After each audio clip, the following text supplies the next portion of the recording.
I can fix it in exchange for a meal, and they laughed, not knowing he was a master of automotive racing. Walter Johnson walked slowly down the main avenue of Chicago, observing the gleaming storefronts of the Gold Coast. His worn-out clothes contrasted with the stream of imported cars speeding past. His stomach had been growling for hours, but he had learned to ignore hunger when necessary. It was the strange rumble of an engine that caught his attention. A silver luxury car was stopped at the entrance of Elite Motors, surrounded by mechanics in impeccable red uniforms. Walter stopped and tilted his head, immediately recognizing the problem by the characteristic sound the engine was making. "Excuse me," he said, approaching the group. "May I take a look? I know what's wrong with this car." The three mechanics exchanged glances and began to laugh. Tyler, the youngest, pointed at Walter's shabby clothes. "Look, everyone, this gentleman wants to tinker with a luxury car worth $200,000? "Let me guess," said Brandon, another mechanic, still laughing. "How much are you going to charge? $100? Walter shook his head calmly. "I don't want money, just a meal. Anything will do." The laughter grew louder. Derek, the third mechanic, wiped tears from his eyes. "A meal? Man, did you hear that? He wants to trade work for food." From the back of the shop, Sarah Coleman watched the scene with growing discomfort. As manager of Elite Motors for 5 years, she had seen many awkward situations, but something in that man's eyes bothered her. There was a deep sadness there, but also a confidence that didn't match his appearance. "Everyone stop this," she said, approaching. "Sir, what do you think is wrong with this car?" Walter looked at her with gratitude. She was a woman around 40 years old, brown hair tied in a professional bun, wearing a beige suit. Something about her face seemed familiar, but he couldn't identify what. "The problem isn't with the engine itself," explained Walter, walking toward the open hood. "It's in the electronic control unit, specifically in the ignition module that controls the fuel injection. By the sound, I'd say it's the crankshaft position sensor." Tyler's mocking smile disappeared. They had spent 2 days trying to identify exactly that problem. "How do you know that?" asked Brandon, frowning. 40 years working with engines," replied Walter simply. "I can show you where the defect is if you give me a chance.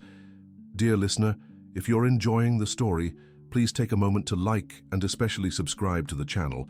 It really helps us who are just starting out. Now continuing." Sarah hesitated for a moment, but something in that man's firm voice convinced her. "All right, but if you break anything—" "I won't break anything," assured Walter, already heading to the car. "Do you have a digital multimeter and a T25 Torx key?" The mechanics exchanged glances again. Those were specific tools they rarely used for simple diagnostics. Walter began to work with precise and confident movements. His hands, though wrinkled and calloused, moved through the engine as if they knew every bolt by memory. He removed some components with a technique the mechanics had never seen. "Look here," he said, pointing to a small component. "This sensor is sending incorrect signals to the control unit. That's why the engine misfires during acceleration. You probably thought it was a fuel pump problem, right?" Tyler's jaw dropped. That was exactly what they had thought. "But how did you—" "Experience," replied Walter, already reconnecting the cables. "This 2019 model has a particularity in the injection system that few know about. Luxury car changed the communication protocol between the sensors in this specific series." Sarah moved closer, watching every movement. There was something hypnotic about the way that man worked. It was like watching a surgeon operate. "May I ask a question?" she said. "Where did you learn that?" Walter paused for a second, his hands trembling slightly. "A long time ago, in another life." "Done," he announced, closing the hood. "You can start it." Brandon got in the car and turned the key. The engine purred perfectly, without a single flaw. The silence in the shop was almost palpable. "That's impossible," murmured Derek. "We spent 2 days on that." "Sometimes experience is worth more than equipment," said Walter, wiping his hands on a dirty rag he pulled from his pocket. Sarah was astonished. In 5 years managing the shop, she had never seen anyone diagnose such a complex problem in just a few minutes. "Sir, where did you work before?" I've worked with cars my whole life, replied Walter, avoiding her gaze. Now, about that meal. Of course, said Sarah quickly. There's a diner on the corner. I can get you anything you want. It doesn't have to be anything expensive. A bologna sandwich is fine. The simplicity of the request left everyone embarrassed.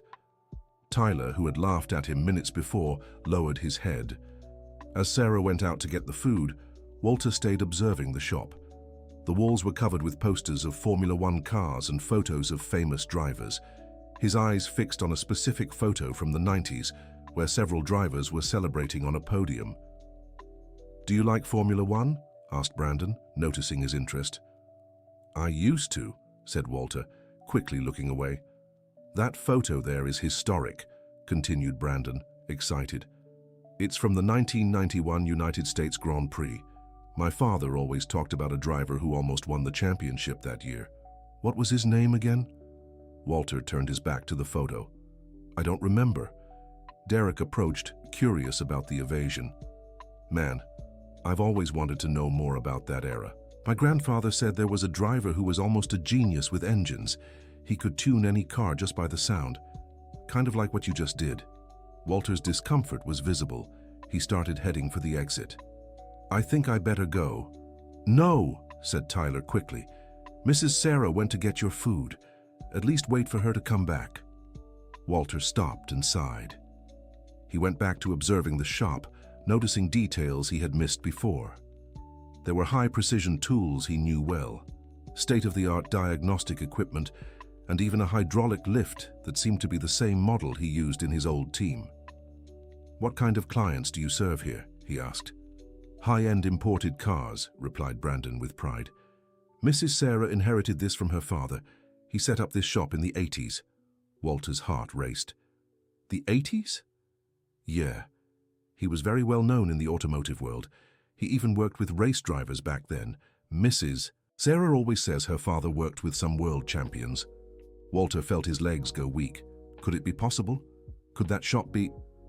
Sarah returned, carrying a paper bag with food and a can of soda. Here you are, sir. I brought a ham and cheese sandwich and a soda. Thank you, said Walter, genuinely touched by the kindness. You are very kind, miss. Don't mention it. After what you did there, it's the least I can do. They sat on makeshift benches while Walter ate slowly, savoring every bite as if it were his first meal in days. May I ask, said Sarah hesitantly, how are you living? Do you have a place to stay? Walter chewed slowly before answering. I have a few places. Don't worry about me. But you clearly have a lot of knowledge. Can't you get a steady job? The question touched a deep wound. Walter finished chewing and looked at the ground. Sometimes the past weighs more than knowledge. What do you mean? I made some mistakes. Important people got hurt because of me. Now I can't work in what I've always done anymore. Sarah noticed he spoke about the past as if he were carrying a huge weight. There was genuine pain in his voice. Do you have a family? Walter closed his eyes for a moment. I did, but I lost that too because of my mistakes. I'm sorry. Don't be. It was my fault indeed. A customer arrived at that moment, driving a red speed racer. It was Richard Thompson, an arrogant businessman who always treated the workshop employees with disdain. Sarah, he shouted, getting out of the car, I need you to fix an urgent problem. The car is making a strange noise in the suspension. He stopped when he saw Walter sitting in the corner of the workshop. Who is that? He asked with disgust. Since when do you let bums inside the workshop? Sarah felt the blood rush to her head. Richard, please. He helped us with a technical problem. Helped? Richard laughed scornfully. A homeless person helped you. What kind of joke is that? Walter stood up calmly, finishing his soda. Thank you for the food, Mrs. Sarah. I'll let you all work. Wait, she said, but Richard interrupted her. That's right, old man. Get out of here before I call security. Walter looked at Richard with an expression the mechanics couldn't decipher. It wasn't anger or fear. It was as if he was seeing through the person. Your speed racer has a problem with the right rear shock absorber, said Walter calmly. The noise happens when you turn left at speed, especially on tight corners. The problem started a week ago, after you hit a wheel on the curb leaving a party. Richard stood with his mouth open. That was exactly it. "How did you—" "By the way you parked the car," explained Walter. "You unconsciously compensated to avoid stressing the suspension, and there's a small stain of fluid under the car, shock absorber oil." The mechanics looked between Richard and Walter, not understanding how that man had diagnosed a problem without even examining the car. "Who are you?" asked Richard, now with a different tone. "Someone who understands cars," replied Walter, heading for the exit. "Wait!" shouted Sarah. "Sir, what is your name?" Walter stopped at the door, hesitated and looked back. "Walter. Walter Johnson. Walter, can you come back tomorrow? Maybe we can talk about a job." "I don't know if that's a good idea. Please, you clearly have a lot to offer." Walter looked at her for a long moment, then nodded slowly. "All right. I'll come back tomorrow." After he left, the workshop fell silent. Richard was still processing what had happened. "Sarah, who was that guy?" he asked. "I don't know," she answered honestly. "But there's something about him, something special." That night, Sarah couldn't sleep. There was something in the way Walter looked at the cars, in the way his hands moved over the components, that reminded her of someone. She got out of bed and went to her home office, where she kept some old photo albums of her father. James Coleman had been a mechanic and later the owner of the workshop since 1983. He always told stories about the famous drivers he had served over the years. Sarah flipped through the yellowed pages, searching for something she didn't know what it was. On the third page, her eyes fixed on a photo from 1990. Her father was next to a young driver, both smiling near a Formula One car. The caption said, "James Coleman and Walter Johnson after victory at Circuit of the Americas." Sarah's heart stopped. Walter Johnson. The same name. But could it be the same person? She rushed to the computer and began searching. Walter Johnson, Formula One driver, United States 90s. The results left her breathless. Walter Johnson had been one of the most promising American drivers of the late 80s and early 90s. A three-time national Formula 3 champion, he had reached Formula One in 1989 with high expectations. He had some impressive victories and even led the World Championship in 1991. But in 1992, his career had ended abruptly. The news reports were vague, mentioning financial problems and contractual issues. After that, he simply disappeared from the racing scene. Sarah spent the entire night reading everything she found about him. She discovered he wasn't just a talented driver, but also a technical genius. Many of the innovations he introduced in his cars were later adopted by other drivers and teams. The next morning, she arrived early at the shop, eager to see if Walter would actually return. The mechanics arrived, joking about the situation from the day before, but Sarah scolded them severely. "I want you to treat anyone who comes in here with respect," she said. "Understood." At 9 in the morning, Walter appeared at the door.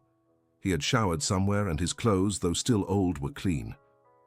"Good morning," he said timidly. "Good morning, Walter," replied Sarah, using his name deliberately. "I'm glad you came back."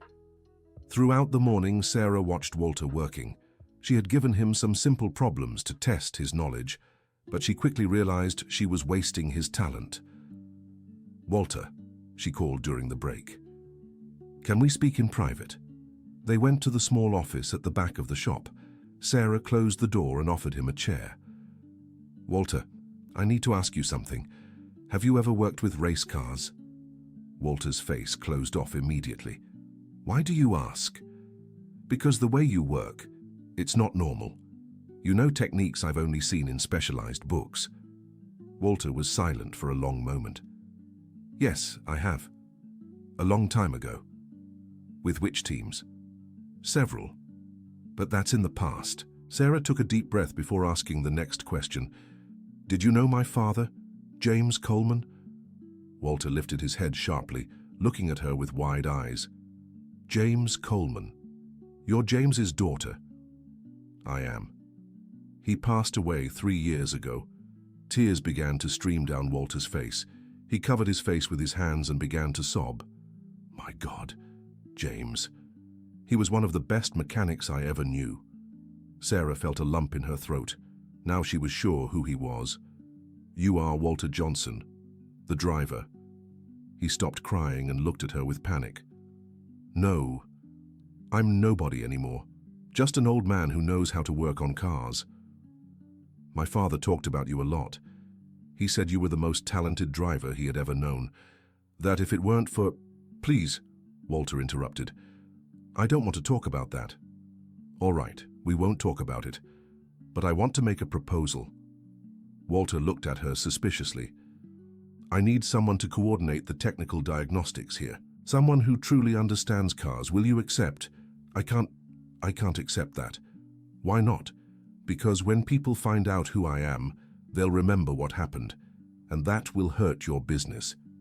Sarah leaned forward, looking directly into his eyes.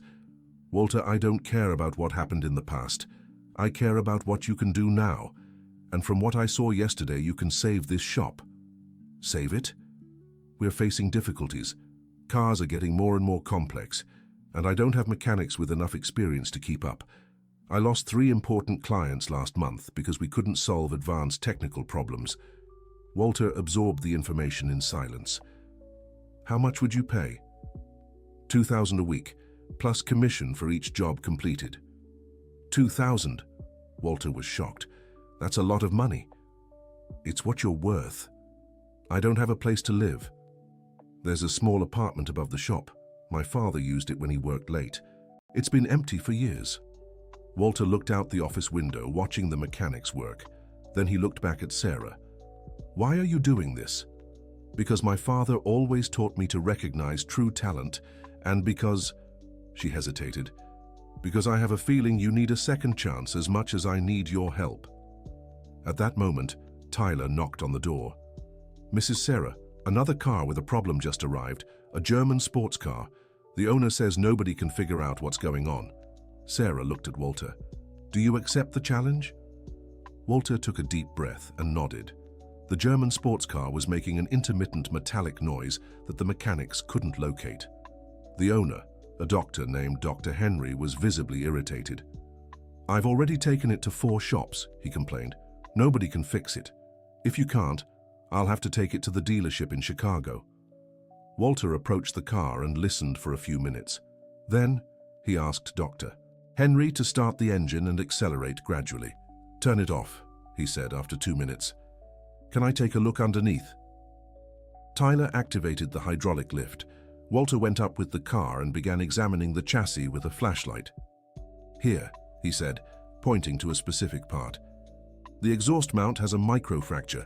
It's not visible to the naked eye, but it's causing a vibration that transmits through the whole body. Dr. Henry went up to see. A microfracture? How can you be sure? Walter took a specific wrench and gave the mount a light tap. The metallic sound that came out was exactly the same as the noise the car had been making. Incredible, murmured the doctor. How did you learn that? Years of practice, replied Walter. Can you fix it? I can, but it will need a new part. This model has a specific mount that isn't easy to find. Dr. Henry was frustrated. Great, another week waiting for a part. Actually, said Walter, I can do a reinforced weld that will last until the part arrives. It's not ideal, but it solves the problem temporarily. You know how to weld? I know a few things. Sarah brought the welding equipment. To everyone's surprise, Walter handled the torch like a professional. The weld he made was so precise, it looked like it was done at the factory. Where did you learn to weld like that? Asked Derek, impressed. At the old team I worked for, we fixed the parts ourselves, explained Walter. There was no time to wait for suppliers when we were racing for the championship. Dr. Henry tested the car, and the noise had completely disappeared. Fantastic! How much is it? $100, said Sarah. $100? For the work he did? That's worth at least $300. Dr. Henry insisted on paying $300 and even left a $50 tip for Walter. Friend, he said to Walter, if you want to work at my practice taking care of the family cars, I'll pay well. Thank you, Doctor, but I think I'll stay here for now. After Dr. Henry left, the mechanics looked at Walter with a mixture of admiration and curiosity. Man, said Tyler, you're different from any mechanic I've ever seen. Where did you work before? Insisted Brandon. Walter looked at Sarah, who gave a discreet signal for him to decide how much he wanted to reveal. I worked with race cars, he said finally, but that was a long time ago. Like, pro racing? Formula One. The silence that followed was deafening. The three mechanics stared at him as if they had seen a ghost. Are you serious? Asked Derek. I am. With which team? Several. British team, speed racer, classic team. Brandon started trembling. Dude, are you saying you worked with the best teams in the world? Not just worked. I was a driver too. Tyler sat down on a toolbox. You were a Formula One driver for real? I was. What was your number? 27. Brandon ran to the shop computer and started frantically searching. Walter Johnson, number 27, Formula One. My God, man, you are Walter Johnson, the driver who almost became world champion. Was, corrected Walter sadly, was Walter Johnson. Derek approached, still in shock. But what happened? Why did you leave? The question brought all the pain back to Walter's face. I made mistakes. Mistakes that cost dearly for people I loved. What kind of mistakes? Walter looked at Sarah, who nodded encouragingly. I trusted the wrong person, my manager. He stole everything I had. Contracts, money, properties. Left debts in my name that I didn't know existed. And you didn't sue him? I tried. But he had connections I didn't have. Managed to implicate me in things I didn't do. When it was all over, I was not only broke, but my reputation was destroyed. What kind of things? They said I was taking money to lose races, that I was involved with illegal betting, that I was using drugs to enhance performance. Sarah felt her heart tighten. And your family, what happened to them? Walter took a deep breath, clearly struggling with his emotions. My wife, Jennifer. She couldn't handle the pressure. The press constantly hounded her and our daughter. People threw stones at our house. She received threats over the phone. How awful. One day she told me she couldn't take it anymore, took our daughter and moved far away, said it was to protect the girl, that when everything was resolved we could try again. And did you try? I never got the chance. When I managed to partially clear my name, I found out she had married another man, a good man who could give our daughter the stability I couldn't. You never saw your daughter again? I saw her a few times, hidden, from a distance. She grew up, became a beautiful woman, graduated as an engineer, got married, had children, has a good life. Does she know that you... No. Jennifer asked me not to look for her, said it would be better for everyone if I let them move on. The office was silent for several minutes. Sarah felt tears in her eyes. And how have you lived since then? The best I can. I do some jobs here and there, sleep where I can, eat what I manage to get. Walter, said Sarah softly, do you accept the job offer? I accept, but with one condition. What? No one can know who I really am. If anyone finds out, I leave immediately. Agreed. Brandon, who had been listening to everything, stood up. Walter, can I ask a question? You may. Do you miss the racing? Walter closed his eyes. Every day. But it's not the racing I miss the most. What do you miss the most? My family. The feeling of having a home. Sarah felt her heart break. At that moment, she made a decision that would change both their lives. Walter, would you like to go up and see the apartment? The apartment above the shop was small but cozy. It had a living room, a bedroom, a simple kitchen, and a bathroom. It was dusty from years of neglect, but it had everything a person needed. My father lived here in his final years, explained Sarah. After my mother died, he didn't want the big house anymore. Said he felt closer to the cars here. Walter walked through the apartment in silence, touching things as if in a dream.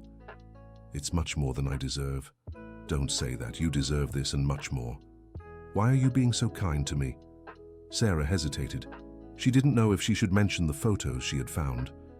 Because I believe in second chances, and because my father always taught me that a person's worth isn't in the situation they're in, but in what they're capable of doing. Walter turned to the window, which overlooked the workshop below.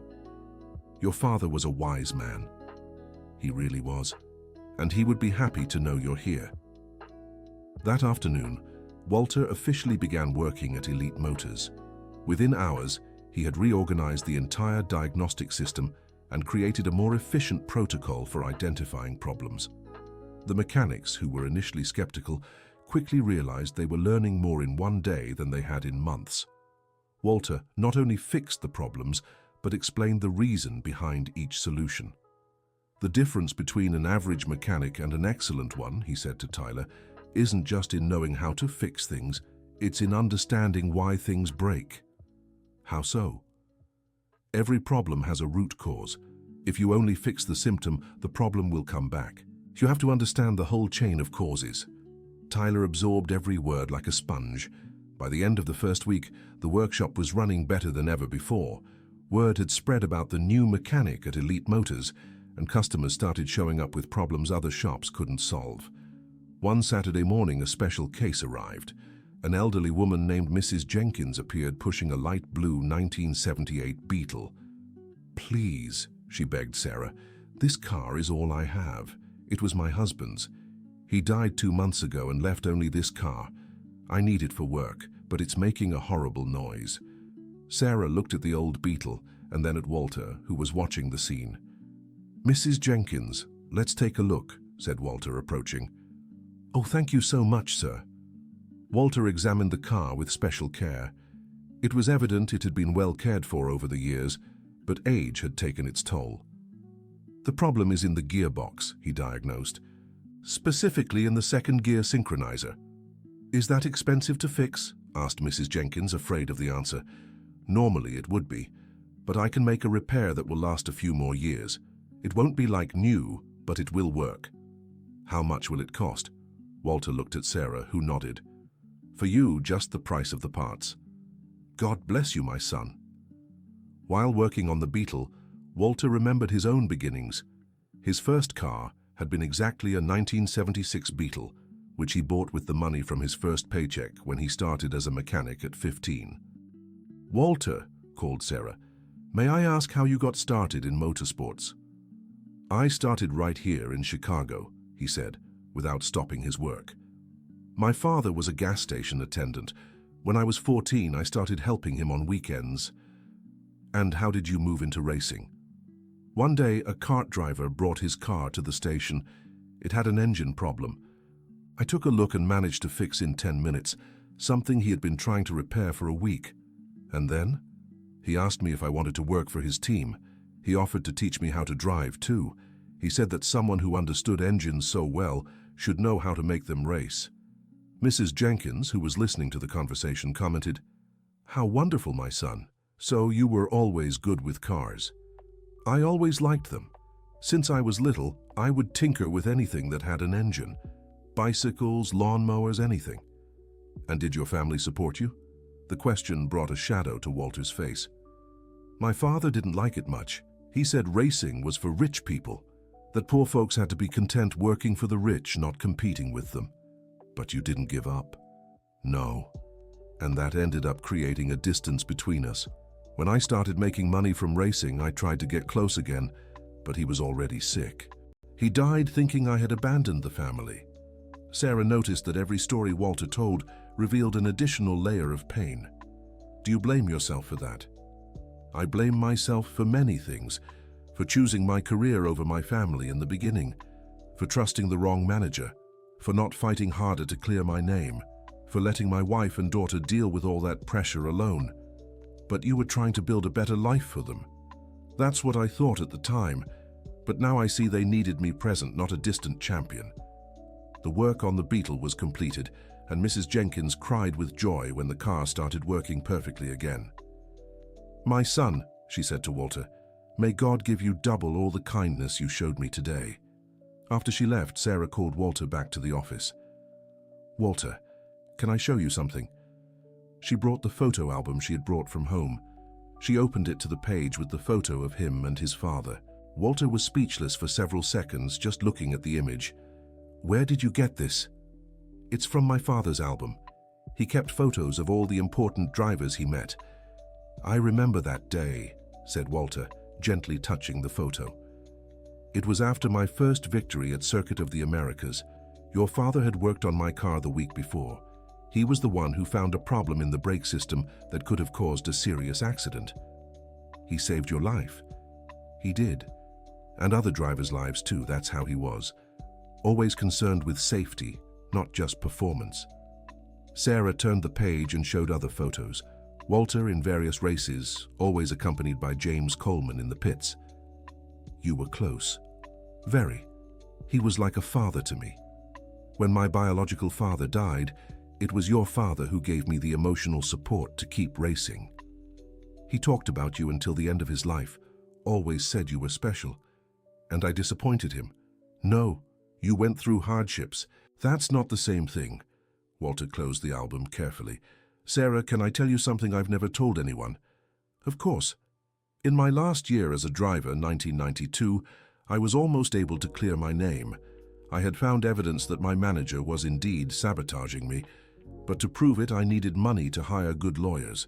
And I got an offer from a smaller team. They wanted me to race a season for them, kind of in the shadows, until I could resolve my legal situation. Did you accept?" "I was going to, everything was arranged, but the day I was going to sign the contract, I got a call from Jennifer." Walter stopped talking and stared at his own hands. "What did she say?" "That our daughter was asking why other fathers didn't want their children playing with her at school. That other mothers would whisper when Jennifer appeared at the supermarket. That she was having nightmares." Tears began to flow again. "And then? Then I realized my pride was destroying the people I loved most. That clearing my name wasn't worth it if it meant more suffering for them. So you gave up your career." "I gave up everything. I told Jennifer to take our daughter far away and start over, that I would disappear so I wouldn't cause more trouble." "And you kept your promise?" "I did. I never looked for them again. I never tried to return to professional racing. I spent the last 30 years living as if Walter Johnson, the race car driver, had ceased to exist." Sarah remained silent, processing all that information. "But you kept working with cars." "It was the only thing I knew how to do, and even though it was just small jobs, it still made me feel alive." "Walter, can I ask you something personal?" "Go ahead. Have you ever thought about looking for your daughter, just to know how she's doing?" The question hit Walter like a punch to the gut. "Every day. But I don't have the right. She built a life without me.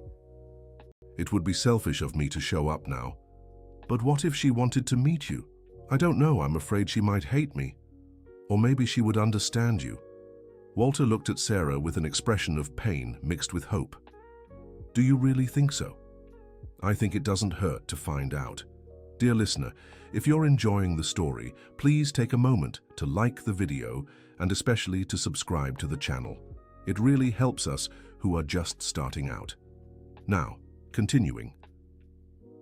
In the following days, Walter settled into the apartment above the workshop. It felt strange to have a place of his own after so many years living on the streets or in cheap boarding houses. Sarah had bought him some basic clothes and insisted he make himself at home. The news about the new technical consultant at Elite Motors began to spread through the automotive scene in Chicago. Customers with complex problems started showing up specifically to talk to him. One of them was particularly memorable. Dr. William Sanders, a retired cardiologist, brought in a 1967 Classic Sport E-Type that had been under restoration for 5 years. "No one can get this engine to run right," he explained. "I've spent a fortune already, but there's always some problem." Walter examined the classic car with special affection. It was cars like that one that had made him fall in love with motorsports when he was a child. "This is an XK6 engine," he said, running his hand over the hood. "Fantastic engine, but it has some peculiarities that many people aren't familiar with." "You know them?" "I know them well. I worked with a few of these in Europe in the 90s. Dr. William grew curious. "You worked in Europe?" "I did," said Walter, already focusing on the engine. "Your car's problem isn't in the mechanics, it's in the electrical system, specifically in the synchronization between the ignition and the fuel delivery system." "How can you be so sure?" "By the smell, the engine is burning fuel unevenly." "Fuel? And by the color of the smoke when you accelerate. Walter spent 2 hours working on the classic sport. When he finished, the engine was running like new. Unbelievable, said Dr. William, listening to the engine purr smoothly. 5 years trying to fix this, and you did it in 2 hours. Sometimes experience makes up for the time, Walter replied modestly. Where did you learn to work on classic cars? In many places. I started with American cars, then had the opportunity to work with European cars too. Dr. William was clearly impressed, but Walter didn't offer more details about his past. That night, as Walter was organizing his few clothes in the closet, he heard footsteps on the outside staircase leading to the apartment. It was Sarah carrying a bag. I brought a few things for the apartment, she said. Food, cleaning supplies, that sort of thing. You didn't have to. You've already done too much. Walter, can I make a confession? Go ahead. I've known who you are since the first day. Walter froze. How? I recognized your name when you introduced yourself. My father had an album full of pictures of you. He always spoke of you as the greatest talent he'd ever known. And still you offered me a job, especially because of that. Why? Because my father always said you were the victim of a great injustice, that you were an honest man who was betrayed by self-serving people. Walter sat heavily on the bed. Your father was very kind. He always saw the best in people. He was right about you. I don't know. Sometimes I think I deserve what happened to me. Why? Because I was arrogant. I thought talent was enough, that I didn't need to worry about contracts, business, or politics. I just wanted to race. That's not a crime, Walter. No, but it was naive. And my naivety cost my family dearly. Sarah sat beside him. Walter, can I tell you about my father? Go ahead. He spent the last years of his life looking for you. What do you mean? After you disappeared, he became very worried. He tried to find out what really happened. He even hired a private investigator. And did he find anything? He found a lot. He discovered you were telling the truth about your manager, that he really did steal your money and forge documents. Walter lifted his head abruptly. He had proof? Yes. It's all stored in the shop's safe. Documents, recordings, statements from people who worked with you. Why did your father do this? Because he considered you family, and because he thought you deserved to know the truth. Where is this proof now? Stored away, waiting for the day you would show up. Walter was silent for a long time. Can I see it? Of course. But not today. Today you need to rest. Tomorrow we'll talk about it. That night, Walter couldn't sleep. The possibility of finally having proof of his innocence made him both anxious and hopeful at the same time. But it also brought fear. What if it was too late? What if no one cared anymore? The next morning, Sarah took him to the shop's safe. It was an old but sturdy safe that James Coleman had installed when he opened the business. My father gave me the combination before he died, she explained, turning the numbers. He said I would need it one day. Inside the safe was a thick folder with the name Walter Johnson handwritten on it. Sarah carefully handed it to him. Your father kept this for 30 years? Yes, and he always said you would come back one day. Walter opened the folder with trembling hands. The first page was a letter written by James Coleman himself. Walter, if you are reading this, it means we have finally found each other again. I want you to know I never doubted you. The evidence in this folder proves your innocence on all charges. I hope this helps you recover your life and your family. With affection, James Coleman. The following pages contained copies of bank documents showing the illegal transfers made by the manager, recordings of conversations where he admitted to forging evidence against Walter, and statements from mechanics and other drivers that confirmed his version of the facts. Walter read each page with growing emotion. Here was the proof that he had been right all along. Sarah, he said with a choked voice, this completely clears my name. I know. Why didn't you show me this before? Because I wanted you to decide if you wanted to confront the past or not. This proof can clear your name, but it will also bring all that attention back. Walter understood her wisdom. He had found relative peace living in anonymity, Using this evidence would mean returning to the spotlight, facing the press, reliving that entire painful era. What if I don't want to use it? Then we continue as we are.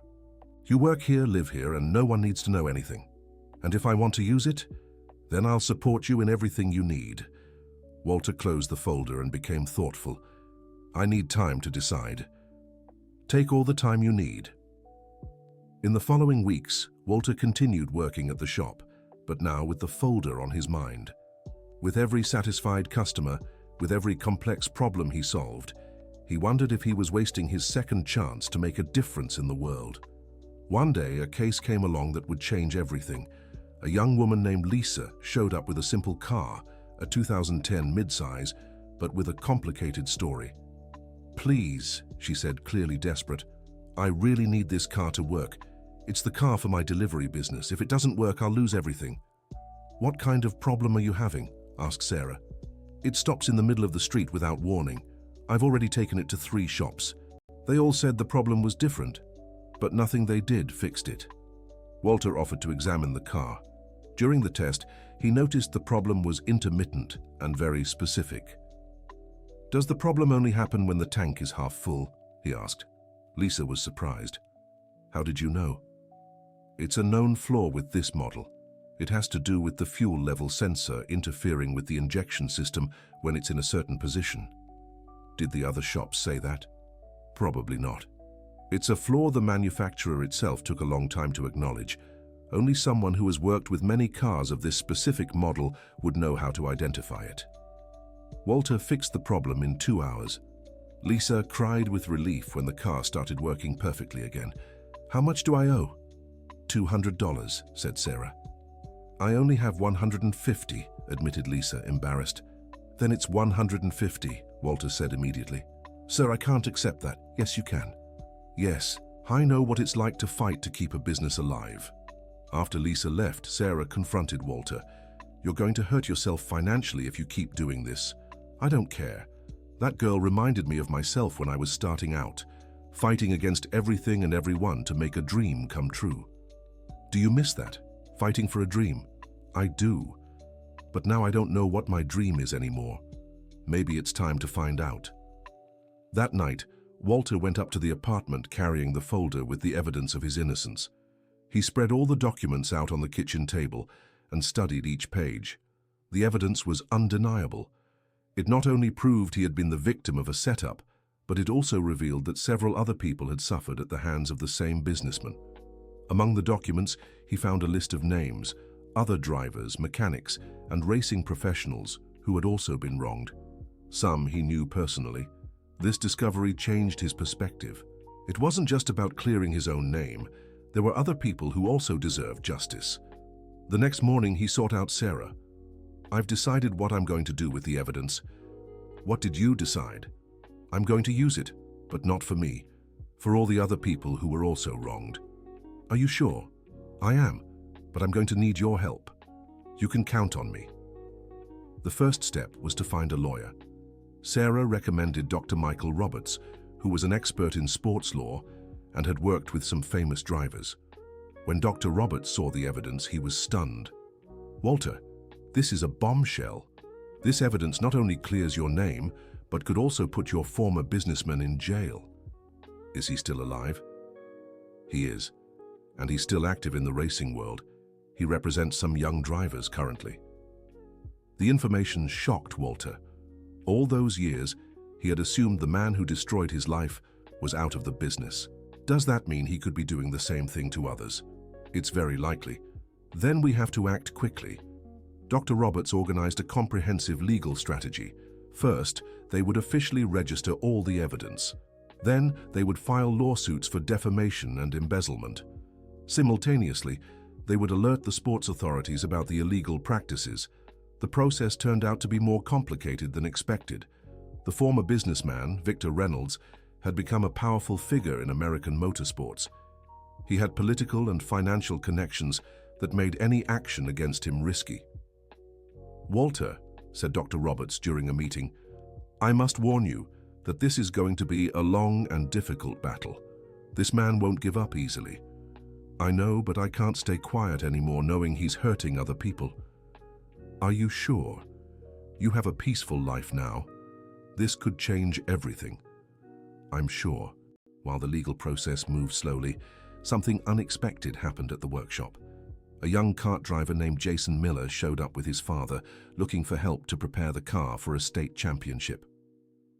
I heard you have a very good mechanic here, said the father, Frank Miller. We do, replied Sarah. Walter, can you take a look? Walter examined the kart and immediately identified several areas for improvement. The engine is well tuned, he told Jason, but the body can be optimized to gain speed on the straights. How?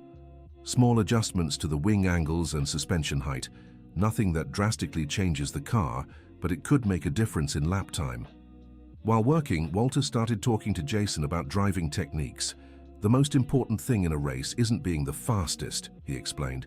It's being the most consistent. What do you mean? You can do one very fast lap and 10 mediocre ones, or you can do 11 good laps. In the end, whoever did 11 good laps will win. Frank watched the interaction between Walter and his son with growing interest. Did you race professionally? He asked. A bit, Walter replied evasively. In what categories? Various. The vagueness of the answers further piqued Frank's curiosity, as he was a big motorsports fan. When Jason tested the kart with Walter's modifications, he improved his lap time by 2 seconds. For a kart, that was a huge difference. Wow, shouted Jason, getting out of the kart excitedly. It's much faster. And more stable too, observed Frank. The corners are much easier to take. It's a matter of basic physics, explained Walter. The better the weight distribution, the more control you have. Frank was impressed not only with the technical knowledge, but with how Walter communicated with his son. There was a patience and wisdom that seemed to come from much experience. Walter, said Frank, would you accept being Jason's preparer for the championship? I'll pay well, and Jason clearly learns a lot from you. Walter looked at Jason, who was looking at him with evident admiration. All right, I can help. Thus began a new phase in Walter's life. 3 times a week, he accompanied Jason to practice at the Circuit of the Americas kart track. Seeing the young drivers race brought back memories he had tried to bury for 3 decades, but it also brought something more: purpose. Jason wasn't just talented, but also humble and dedicated. He reminded Walter of himself when he was young, before fame and pressure changed everything. Walter, said Jason after an especially good practice, can I ask you something? Go ahead. You were a professional driver, weren't you? The question caught Walter off guard. Why do you think that? The way you explain things. It's not just technical knowledge, you understand the mental part of racing too. How so? Yesterday you told me not to try to impress anyone on the first lap. To first understand the track, then think about speed. Only someone who has really raced would know that. Walter smiled sadly. You're smart, Jason. So it's true? I did race, yes, a long time ago. In what category? In the highest one. Jason was speechless. Formula One? Yes. Man, why didn't you tell me that before? Because I don't like talking about that time. Why not? It must have been amazing. It was amazing, yes, but it was also very painful. Jason noticed the sadness in Walter's voice and changed the subject, but the revelation created an even stronger bond between them. In the following races, Jason began to show impressive progress.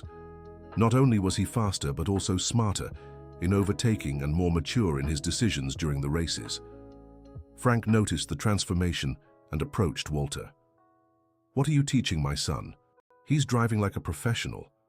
I'm teaching him to think before acting, to understand that every decision on the track has consequences. Where did you learn that? In the school of life. Jason's first victory in the state championship was an emotional moment for everyone. When he stepped onto the podium, he looked for Walter in the crowd and pointed at him, indicating that he dedicated the victory to his mentor. Walter felt tears streaming down his face. It was the first time in 30 years that he felt truly proud of something related to motorsports. After the race, Frank approached him. Walter, I need to tell you something. What is it? I know who you are. Walter's blood ran cold. How did you find out? My father was a sports journalist in the 90s.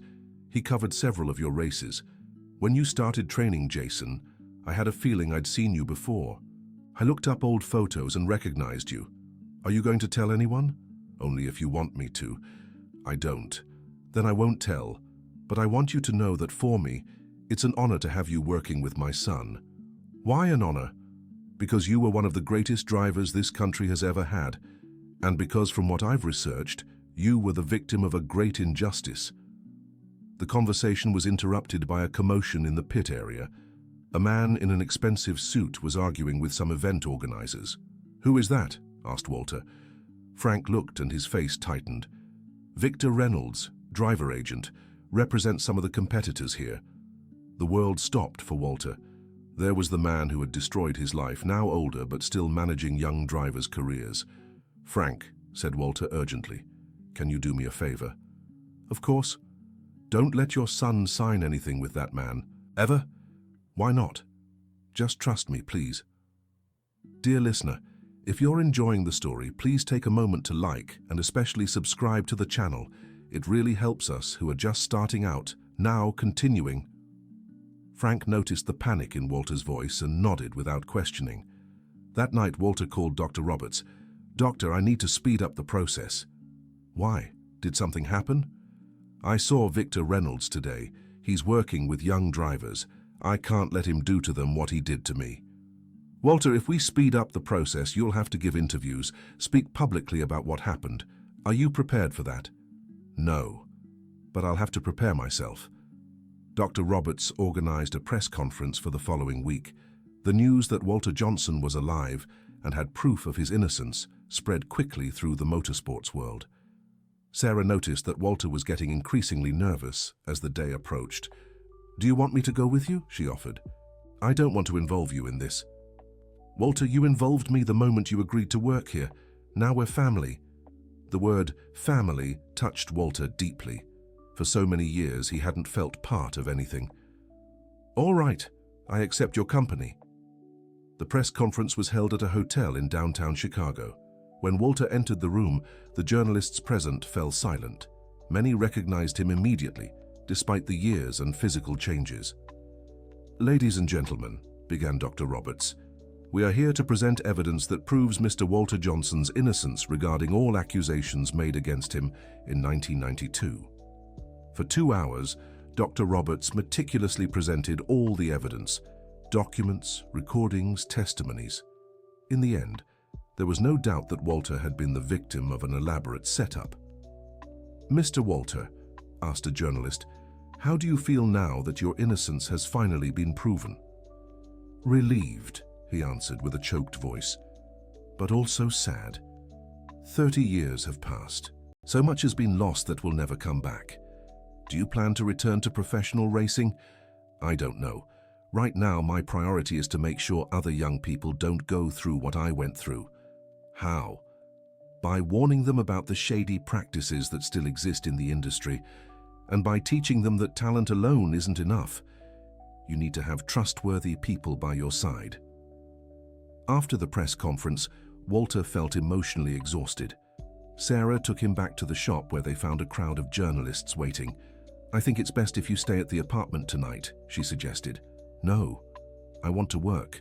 Working calms me down." For the entire following week, the shop was bombarded with calls from journalists, job offers, and curious people wanting to see the legendary driver. Walter dealt with everyone patiently, but always made it clear that he was now just a mechanic. One phone call changed everything. Sarah answered it and turned pale.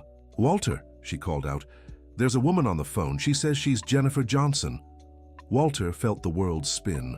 With trembling hands, he took the phone. "Hello? Walter?"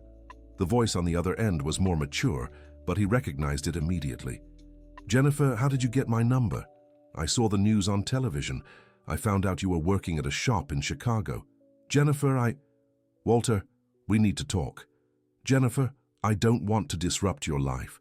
I know you remarried, that you're doing well." "Walter, listen to me. My husband died 2 years ago." The silence stretched for several seconds. "I'm so sorry. And our daughter, Emily. She always wanted to meet you." She knows about me? She knows everything, she always has. I never lied to her about who her father was. And she doesn't hate me. No, Walter, she admires you. She always has. How is that possible? Because I always told her the truth, that you were a good man who went through hard times, that you walked away to protect us. Walter began to cry on the phone. Jennifer, I'm so sorry for everything. Walter, stop. I understood your reasons back then, and I understand even more now, seeing the news about what really happened. Where are you? In Denver. Emily is a mechanical engineer. She works in automotive engine design. She went into the automotive field? She did. She always said she wanted to understand the world her father loved. Jennifer, can I meet her? That's why I'm calling. She really wants to meet you, and I want to see you too, Walter. Not as ex-husband and ex-wife, but as Emily's parents. When? Whenever you want. Can I come there this weekend? You can. I'll send the address. When Walter hung up the phone, Sarah was beside him with tears in her eyes. She wants to meet me, he said, still in shock. My daughter wants to meet me. Of course she does. You're her father. Sarah, what if she doesn't like me?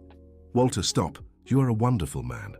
Any daughter would be proud to have a father like you.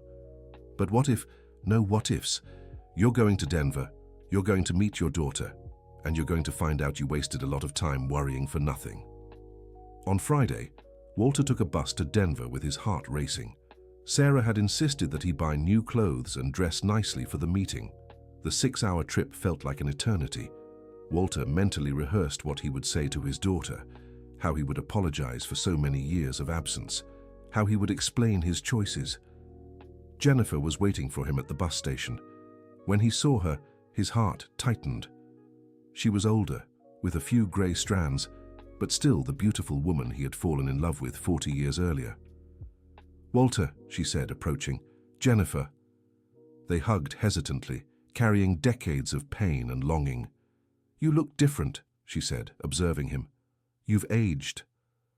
Not that. You seem at peace.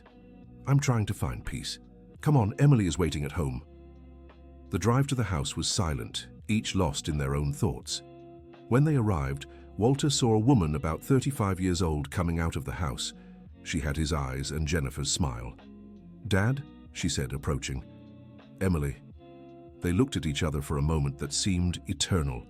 Then Emily ran to hug him. Dad, I've dreamed of this moment my whole life. Walter hugged her tightly, crying like a child. Daughter, forgive me for staying away. You don't need to apologize. Mom explained everything to me. I understand. During dinner, Emily talked about her life, her career, her dreams. She really worked as a mechanical engineer at an automaker, specifically in developing more efficient engines. Dad, I always wanted to work with you, she said. I always dreamed that one day we could develop projects together. Even knowing everything that happened, especially because of that, because I always knew you were innocent. How can you be so sure? Because I know you, Dad. You may not have been physically present, but I always felt who you were. Mom showed me videos of your races, told me stories about how you treated people. A man like you wouldn't do the things they accused you of. That night, Walter stayed in the guest room at Jennifer's house. It was strange to be there in that environment that should have been his home, but which he had lost due to his choices. Jennifer knocked on the door around 10 at night. May I come in? Of course. She sat in the chair next to the bed. Walter, I need to tell you a few things. Go ahead. First, I never hated you. Not for a second. Jennifer, let me finish. Second, you made the right decision at the time.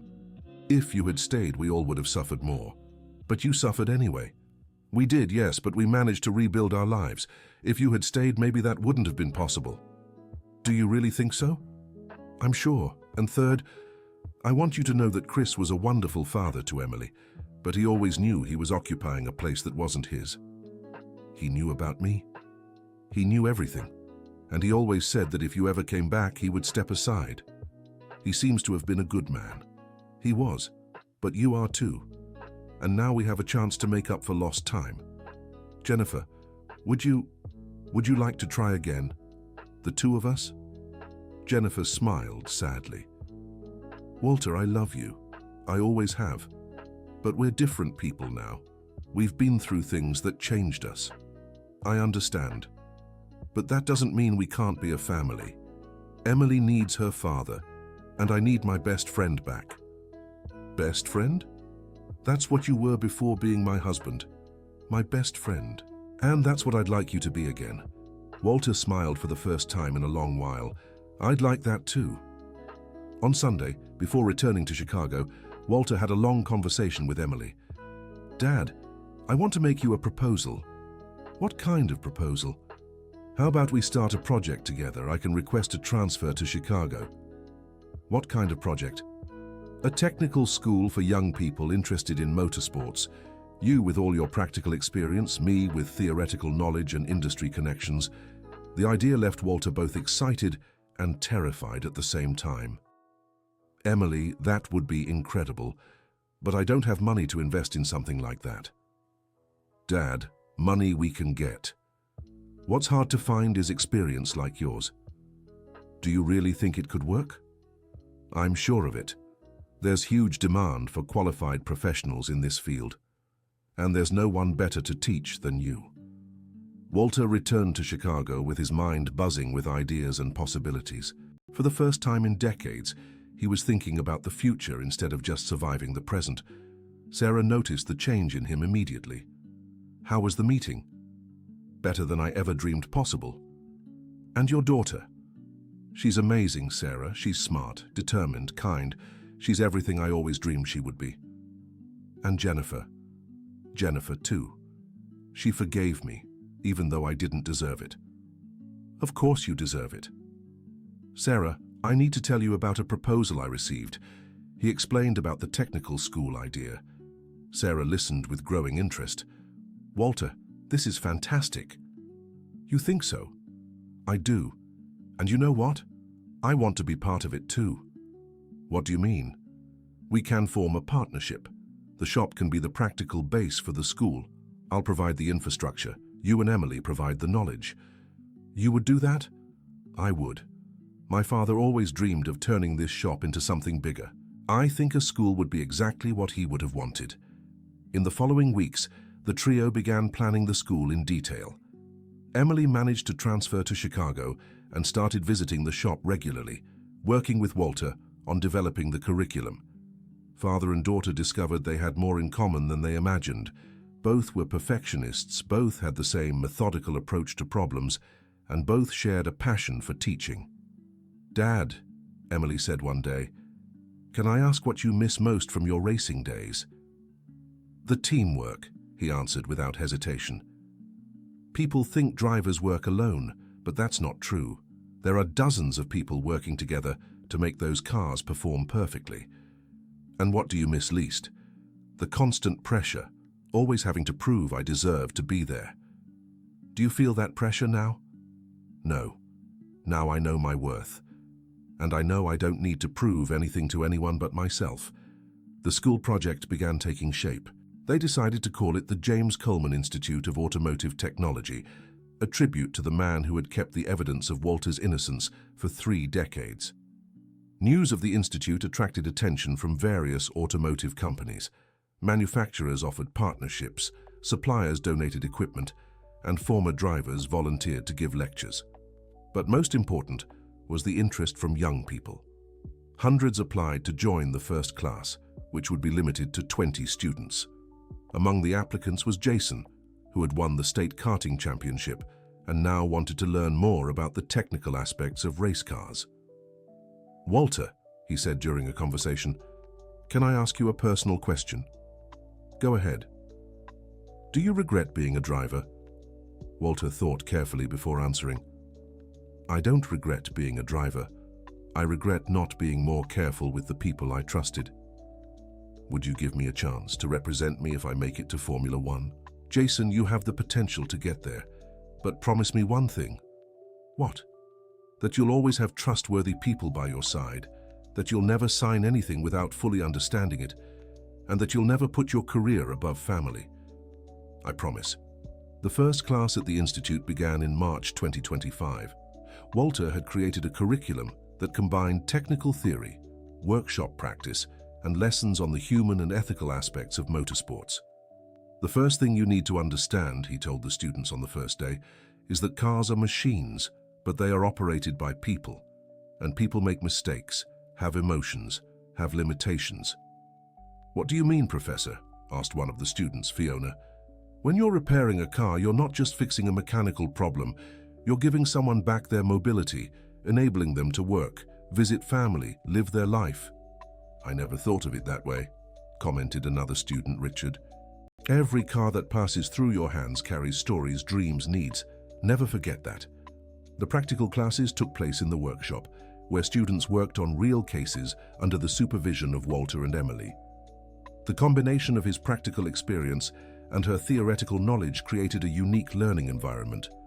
One day, a case arrived that tested the whole team. A businessman named Robert Vanderbilt brought in a British hypercar, a limited edition supercar with complex electronic issues. "I've taken this car to 5 shops," he said. "No one can fix it. It's a $2 million car, and it's been sitting for 3 months." Walter looked at the British hypercar with nostalgia. It was from the same brand he had raced for at the peak of his career. "May I take a look?" he asked. "Of course. But I warn you, it's very complex. It has computers controlling practically everything." Walter began examining the car with his students observing. He used his experience with 90s British team cars to understand the technological evolution that had taken place. "The problem is in the communication between the electronic modules," he diagnosed after 2 hours of analysis. "Specifically between the engine management system and the traction system." "How can you be sure?" asked Robert. "Because I've worked with British teams' design philosophy. They have a very specific way of organizing electronic systems. This kind of failure is characteristic when there's software incompatibility between versions. Can you fix it?" "I can try, but I need access to British teams' diagnostic software." "I have it," said Emily, surprising everyone. "At the company where I work, we have licenses for diagnosing various brands. Father and daughter worked together on the British hypercar all Saturday. For the observing students, it was an invaluable practical lesson in advanced electronic diagnostics." "Dad," said Emily during a break, "it's amazing to watch you work. It's like watching an artist." "You have the gift too, daughter. I see it in how you understand systems." "I learned by watching you from afar," she confessed. "Mom always talked about how you worked, how you could make any engine run." "Your mother exaggerated." "No, she didn't. And now that I'm here, I see she was right." When they managed to fix the British hypercar's problem, Robert was so impressed that he decided to make a significant donation to the institute. "You saved a $2 million car," he said. "I want to help the institute grow." The donation allowed them to expand the program, including scholarships for low-income youth and the purchase of more modern equipment. But the institute's growth also brought unwanted attention. Victor Reynolds, the former businessman who had destroyed Walter's career, began putting pressure against the project. "Dr. Roberts called me," said Sarah one day. "Victor is trying to prevent the institute from receiving technical licenses." "How?" "He's claiming you're not qualified to teach since you were expelled from Motorsports for irregular practices." "But the evidence proves that's a lie." "Yes, but he's using his connections in the Federation to create bureaucratic obstacles." Walter felt the old anger rising but took a deep breath. "What does he want?" "Probably for you to give up on the institute and return to anonymity." "I won't give up, not now." "Are you sure it's going to be a tough fight?" "I'm sure.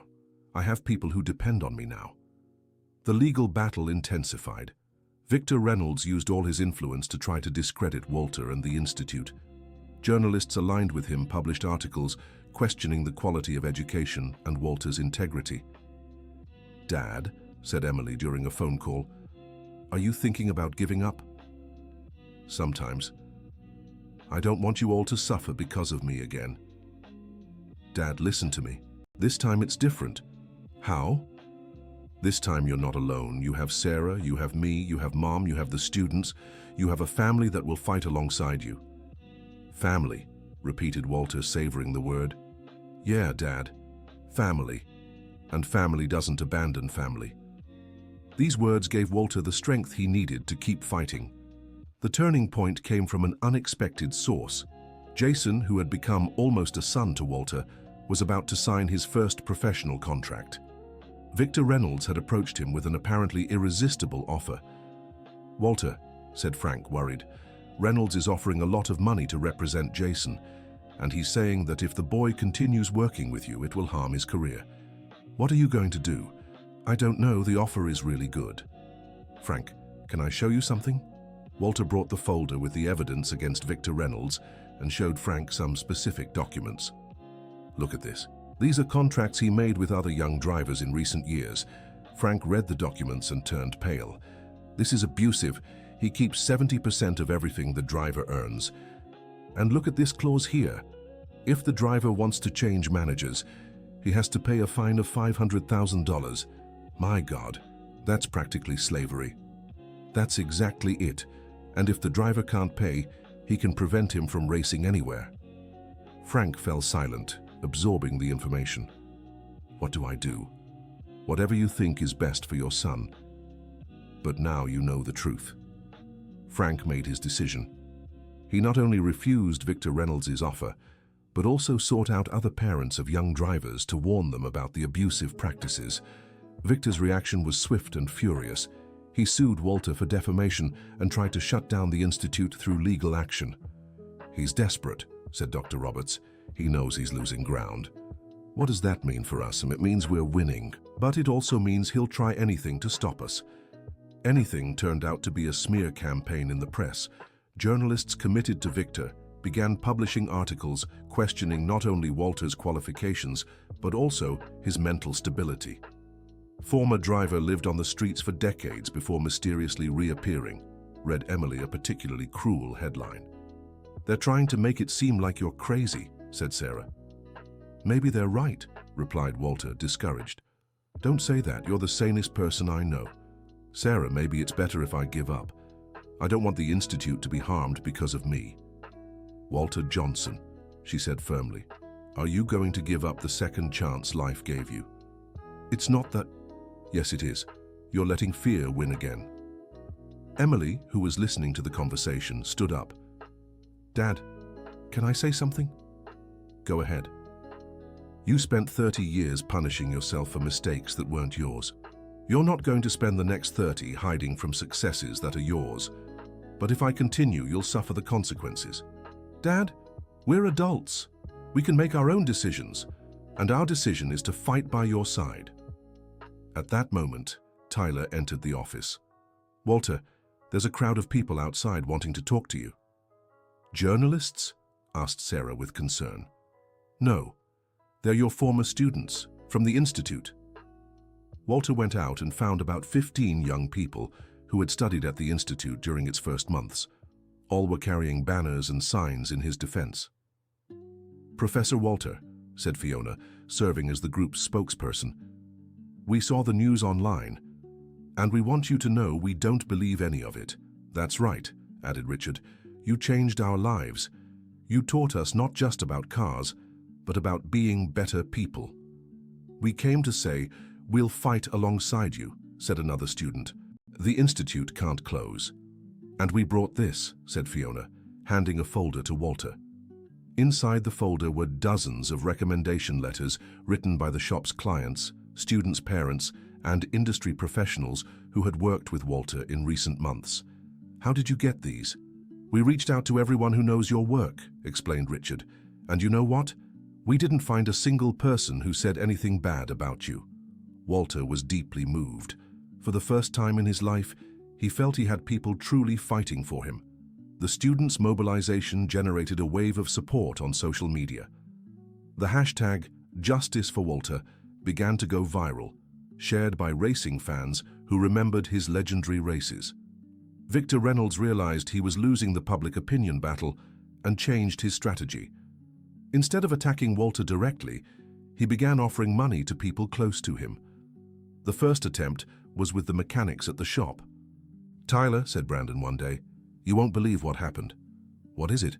"Reynolds' businessman approached me, offered me $15,000 to tell bad stories about Walter." "You're not going to accept, right?" "Of course not. but it made me think he must be really desperate. The second attempt was more serious. Victor approached Jennifer in Denver, offering a significant amount for her to give interviews talking about Walter's temper problems during their marriage. Jennifer called Walter immediately. "Walter, I need to tell you something." "What is it?"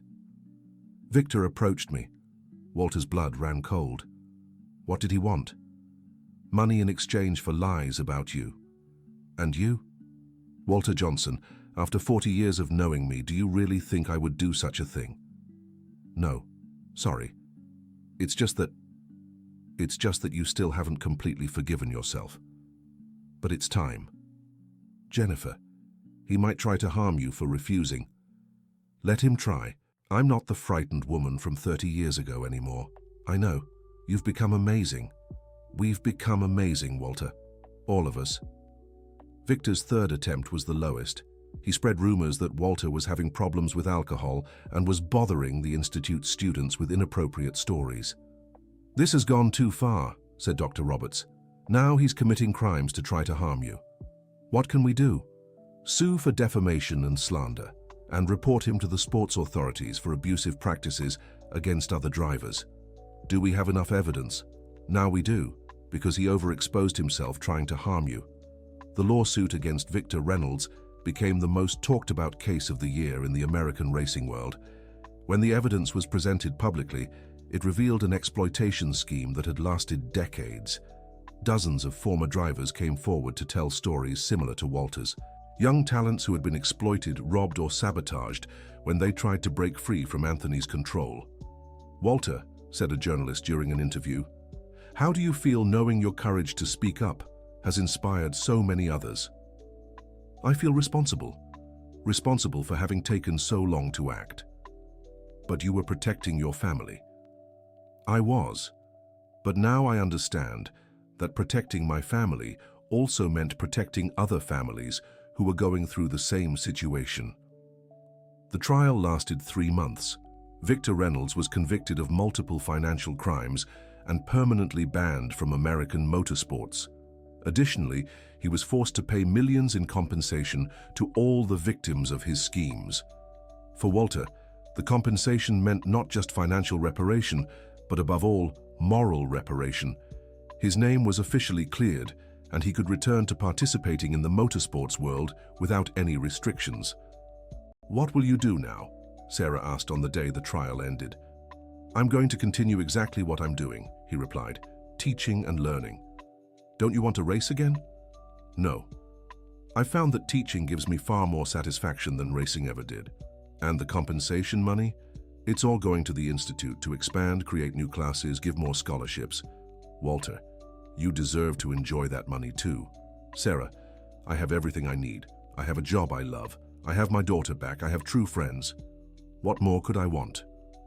6 months later, the James Coleman Institute of Automotive Technology became a national benchmark in automotive technical education. Walter had been invited to give lectures at universities, for consulting work at automakers, and even to return to Formula One as a technical consultant. He refused all proposals that involved traveling or being away from the institute. "My place is here," he always said, teaching the next generation. One day Jennifer called with special news. "Walter, I have something to tell you." "What is it?" "Emily is pregnant." Walter was silent for a few seconds, processing the information. "I'm going to be a grandfather?" "You are. And she really wants you to be present in the baby's life." "Jennifer, I don't know if I know how to be a grandfather."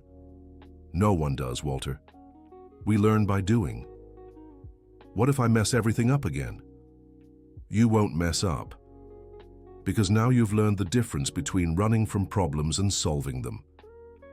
The news of Emily's pregnancy gave Walter a renewed motivation.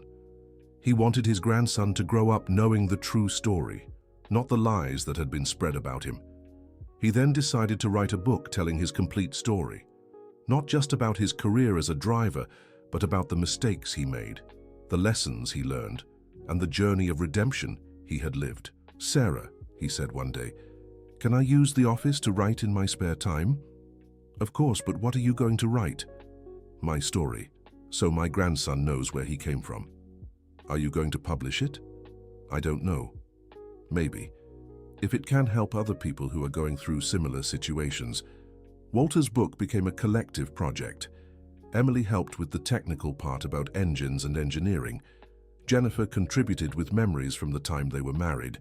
Sarah added James Coleman's perspective on those years. Even the Institute students participated, contributing reflections on the lessons they learned from Walter.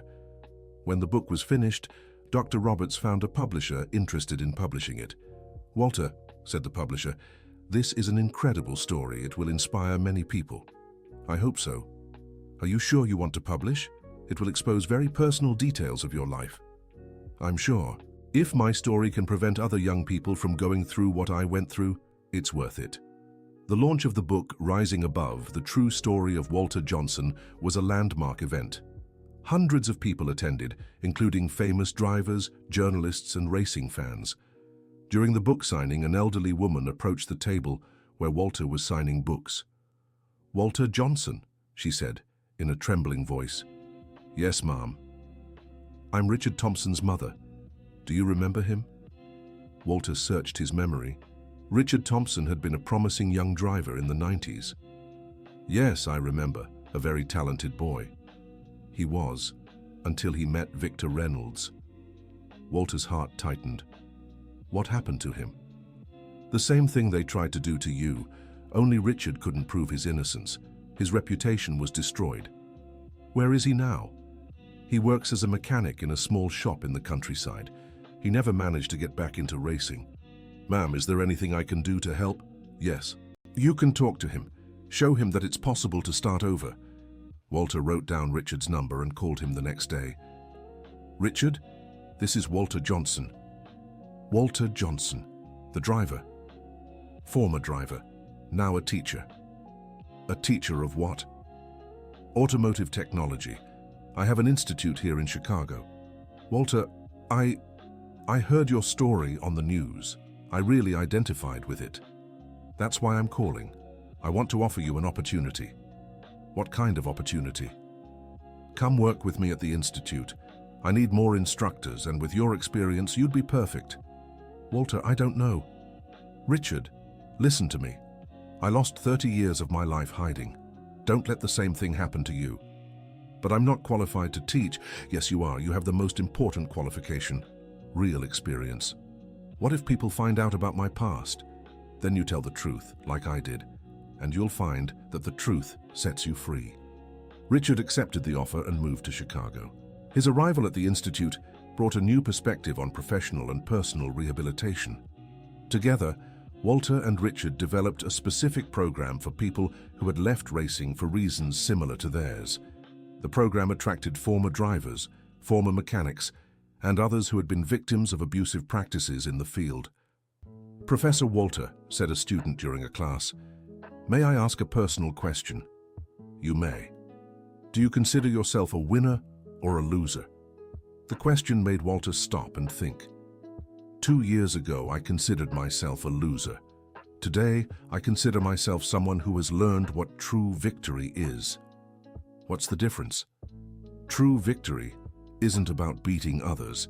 It's about overcoming your own limitations and helping others overcome theirs. And do you feel fulfilled? I feel useful. And to me, that is much more important than feeling fulfilled. The Institute continued to grow. Soon there was a waiting list for classes, and automotive companies began preferentially hiring its graduates.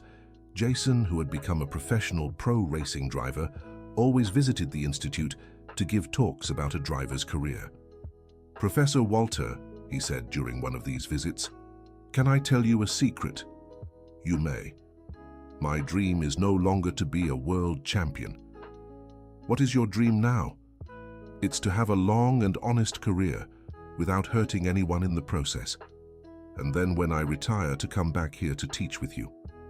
It would be an honor to have you as a colleague."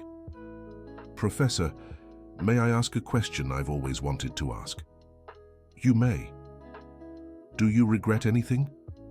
Walter thought carefully before answering.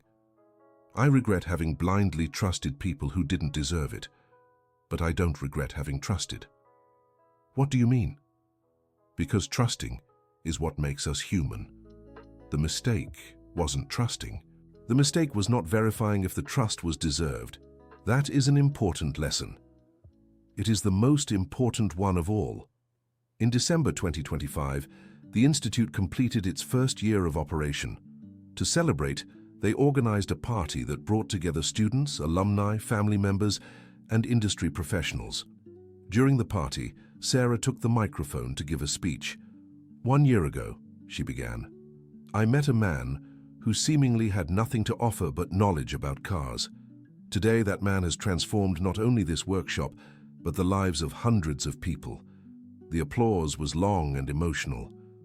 Walter, she continued, I want to thank you not only for the professional you are, but for the person you are. My father would be proud. When it was Walter's turn to speak, he stepped onto the makeshift stage with visible emotion. 2 years ago, he said, I was sleeping under awnings and eating when I could. Today I am here surrounded by people I consider my family. He looked out at the audience and saw faces that represented his new life. Sarah, Emily, already 6 months pregnant, Jennifer, the mechanics from the workshop, his students, Robert, Jason, Frank.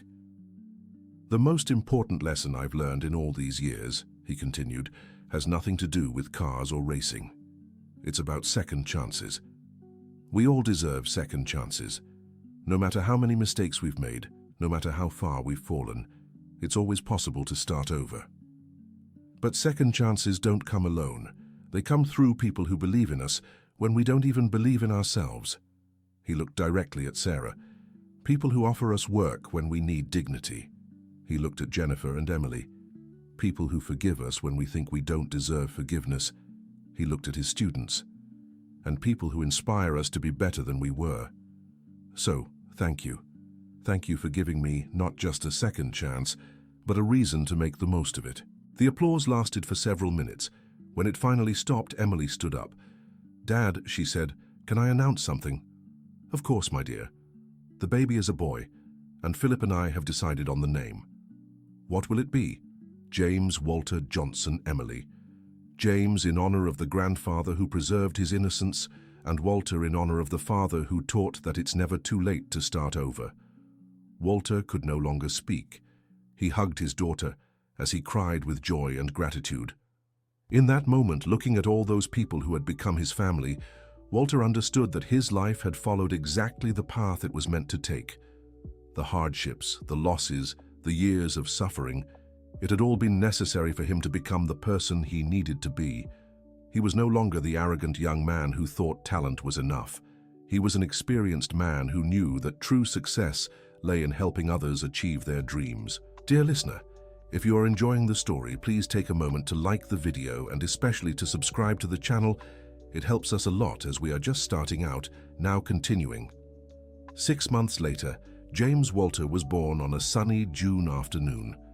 Walter was in the waiting room of the hospital in Denver when Emily came out carrying the baby. Dad, she said with tears in her eyes, would you like to meet your grandson? Walter took the baby with trembling hands. It was a feeling he had never experienced before. When Emily was born, he was traveling for a race and only met her a week later. Hello, James Walter, he whispered to the baby. Your grandpa is here. Dad, said Emily, promise me something. Anything you want.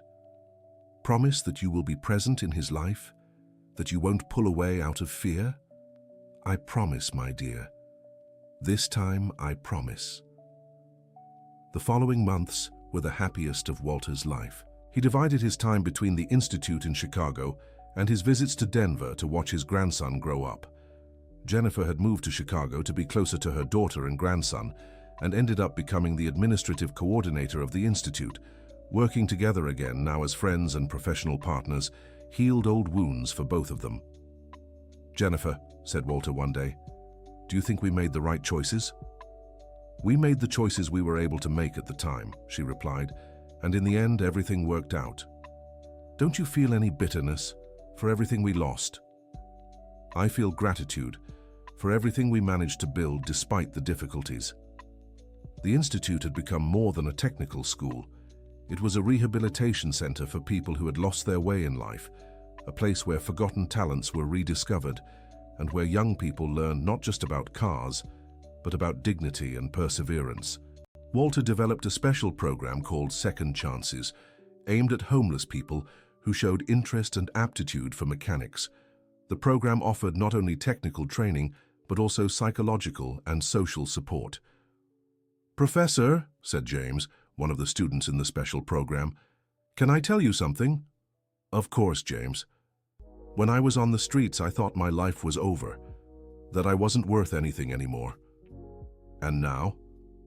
Now I know that everyone has value. They just need someone to believe in them.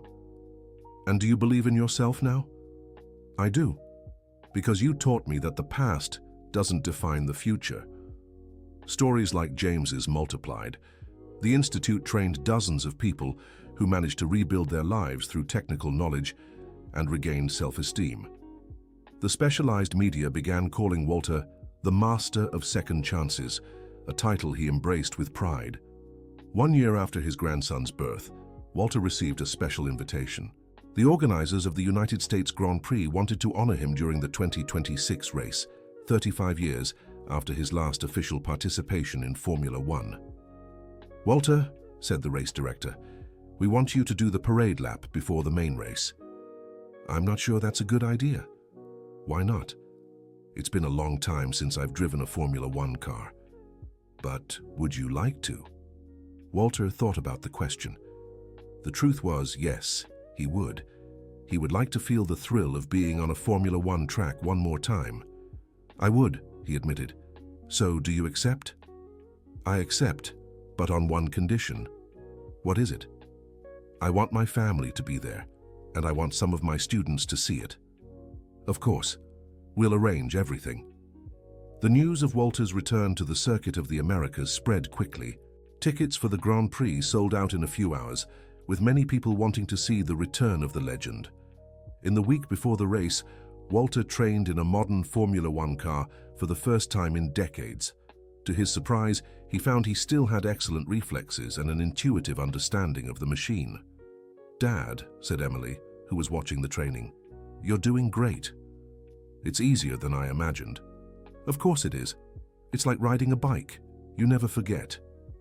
"It's not just that. It's that now I'm driving without pressure, without fear, just for the pleasure of driving. That's the difference." On race day, Walter prepared carefully. He put on the official overalls with his name and the number 27, the same one he had used 30 years earlier. When he entered the track for the parade lap, the crowd at the Circuit of the Americas erupted in applause. 80,000 people on their feet, shouting his name. Walter did a perfect lap, greeting the crowd in each section of the track. As he passed the main straight, he could see his family in the main grandstand. Jennifer, Emily with James Walter in her arms, Sarah, his students, Frank and Jason. After the lap, he stopped the car on the grid and stood up in the cockpit to wave to the crowd. Tears streamed freely down his face, but they were tears of joy. "Walter Johnson," announced the official commentator, three-time champion of the Formula 3 series, former Formula One driver, and current director of the James Coleman Institute of Automotive Technology. A man who proved it's never too late to start over. The audience responded with more applause and shouts of, "Walter, Walter!" In that moment, Walter felt he had come full circle. He was no longer the ambitious young man who dreamed only of victories. He was a complete man who had found his true purpose. After the race, there was a party to celebrate the tribute. Several current drivers approached Walter to congratulate him and hear his stories. "Walter," said one of the young drivers, "can I ask you a question?" "Of course." "Do you feel envious of us? For racing now while you—" "No," Walter answered sincerely. "I feel proud." "Proud?" "Proud because you are living the dream I once lived, and because now I can contribute to you having better and longer careers than mine was." "How?" "By teaching the next generation of mechanics and engineers, people who will take care of your cars, who will understand your needs." "I never thought of it that way." "That's what age teaches you. That success isn't just about you. It's about the impact you make on the lives of others. On the way back to Chicago, Walter felt complete in a way he had never experienced before. He had his family back, he had work he loved, he had purpose, and he had the satisfaction of knowing he was making a difference in the lives of many people. The institute continued to grow and expand. Soon there were branches in other cities, always following the same philosophy: excellent technical education combined with human and ethical formation. Walter, at 67 years old, became a respected figure not only in the motorsports world, but in the United States educational scene. He received honorary degrees from several universities and was invited to join boards of organizations focused on technical education. But what made him most proud were the small daily victories: a student getting their first job, a former homeless person graduating as a mechanic, a young driver learning the importance of sports ethics. "Dad," said Emily during a Sunday lunch, "I have a question for you. Go ahead and ask. If you could go back in time and change something, what would you change?" Walter was thoughtful for a long moment. "I would change how I dealt with the manager back then. I would be more careful, more cautious, just that. Because everything else, even the suffering, was necessary for me to become who I am today. Even the years away from us. Even those.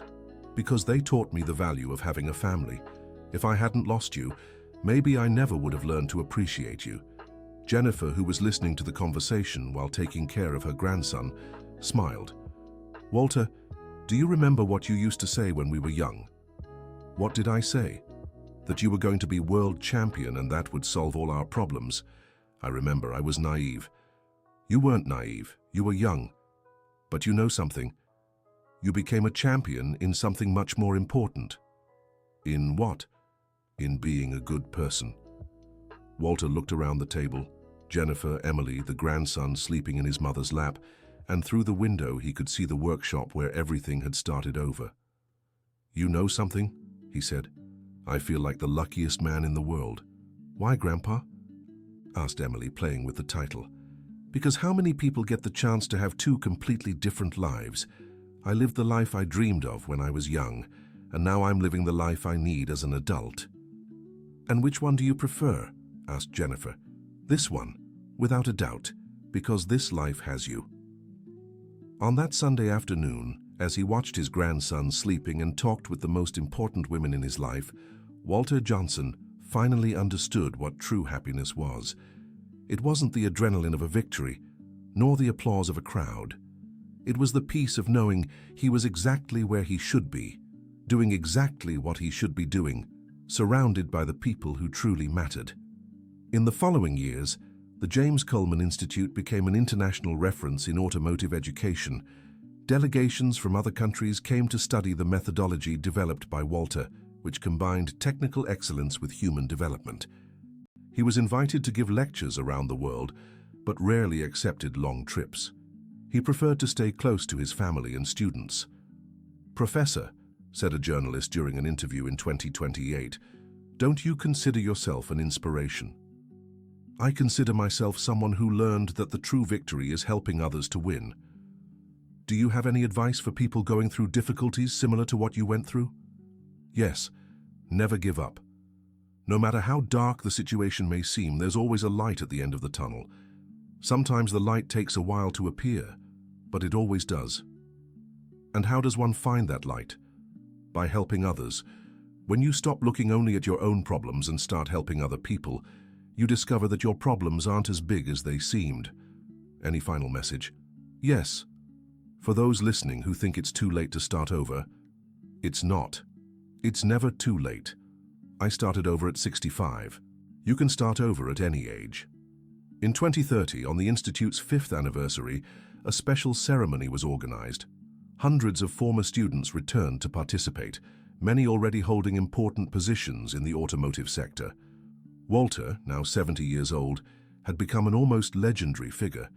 But for him, the most important thing was seeing James Walter, his 5-year-old grandson, playing in the workshop yard with miniature cars. "Grandpa," said the boy, "when I grow up, I want to be just like you." "What do you want to be, my grandson?"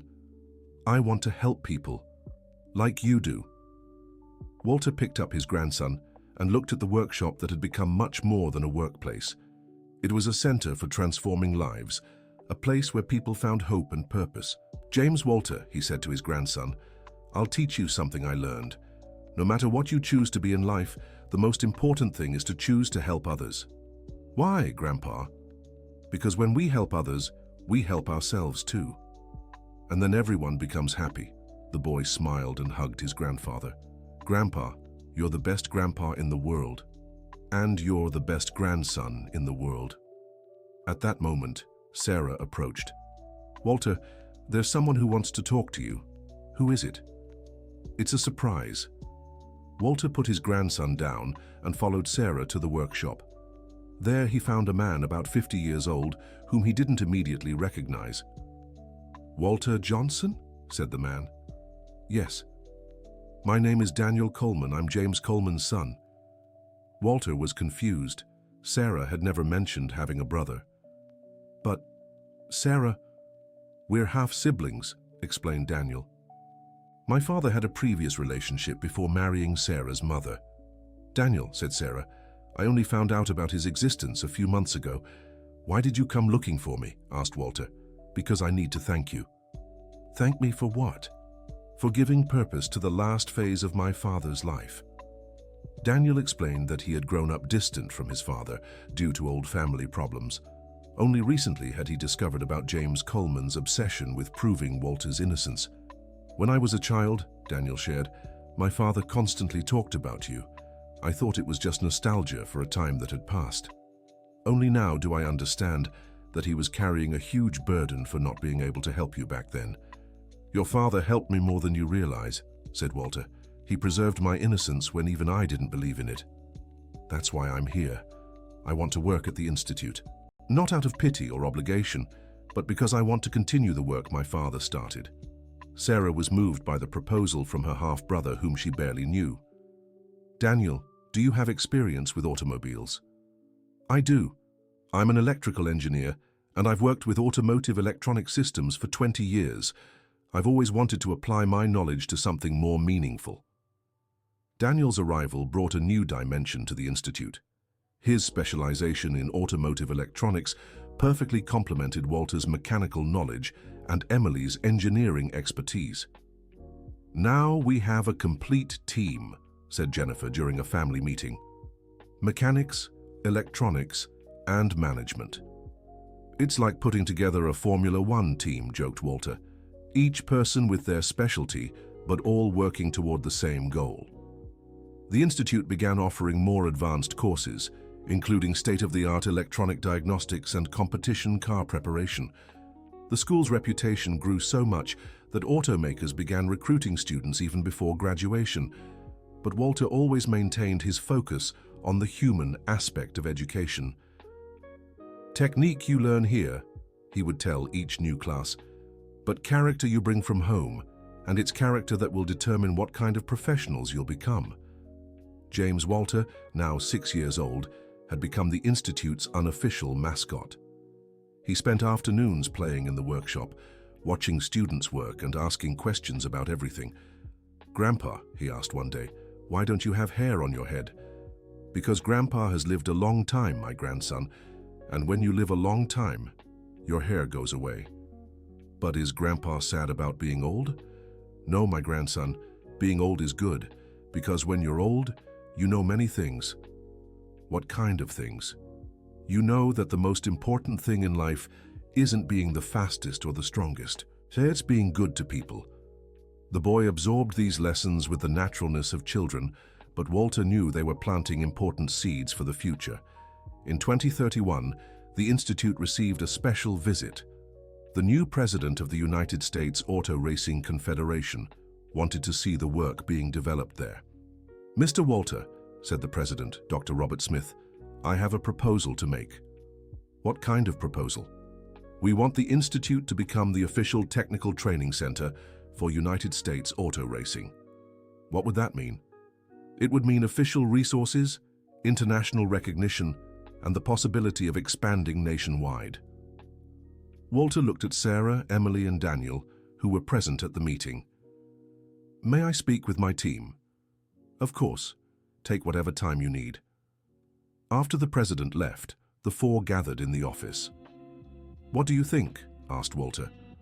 "It's an incredible opportunity," said Emily, "but it also means much greater responsibility. And much greater pressure," added Daniel. "We'll be officially representing the country."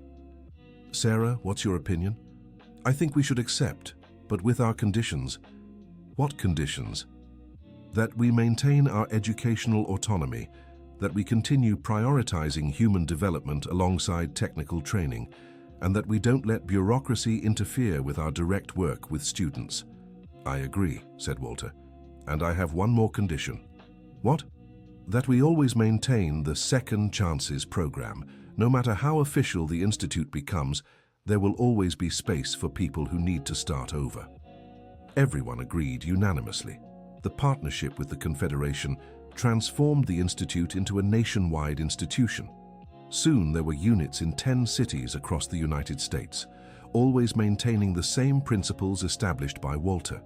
He traveled constantly to supervise the new units, always accompanied by members of his core team. In each city, he found stories similar to his own, people who had lost everything and were trying to start over. "Professor Walter," said a student from the New Orleans unit, "can I tell you my story?" "Of course, Patricia."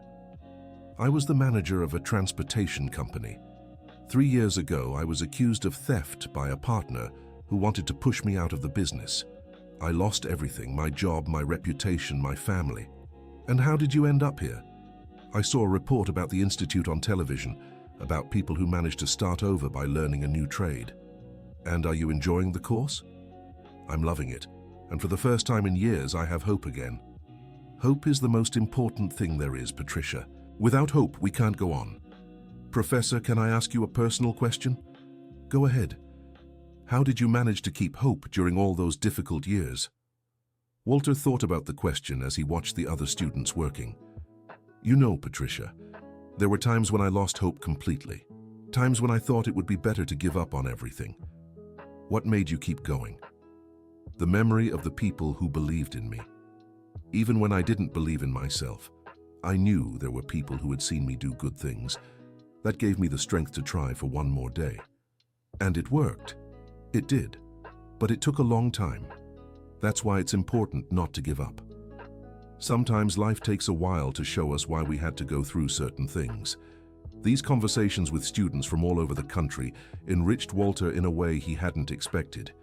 Each story of overcoming reminded him of his own journey and motivated him to keep helping.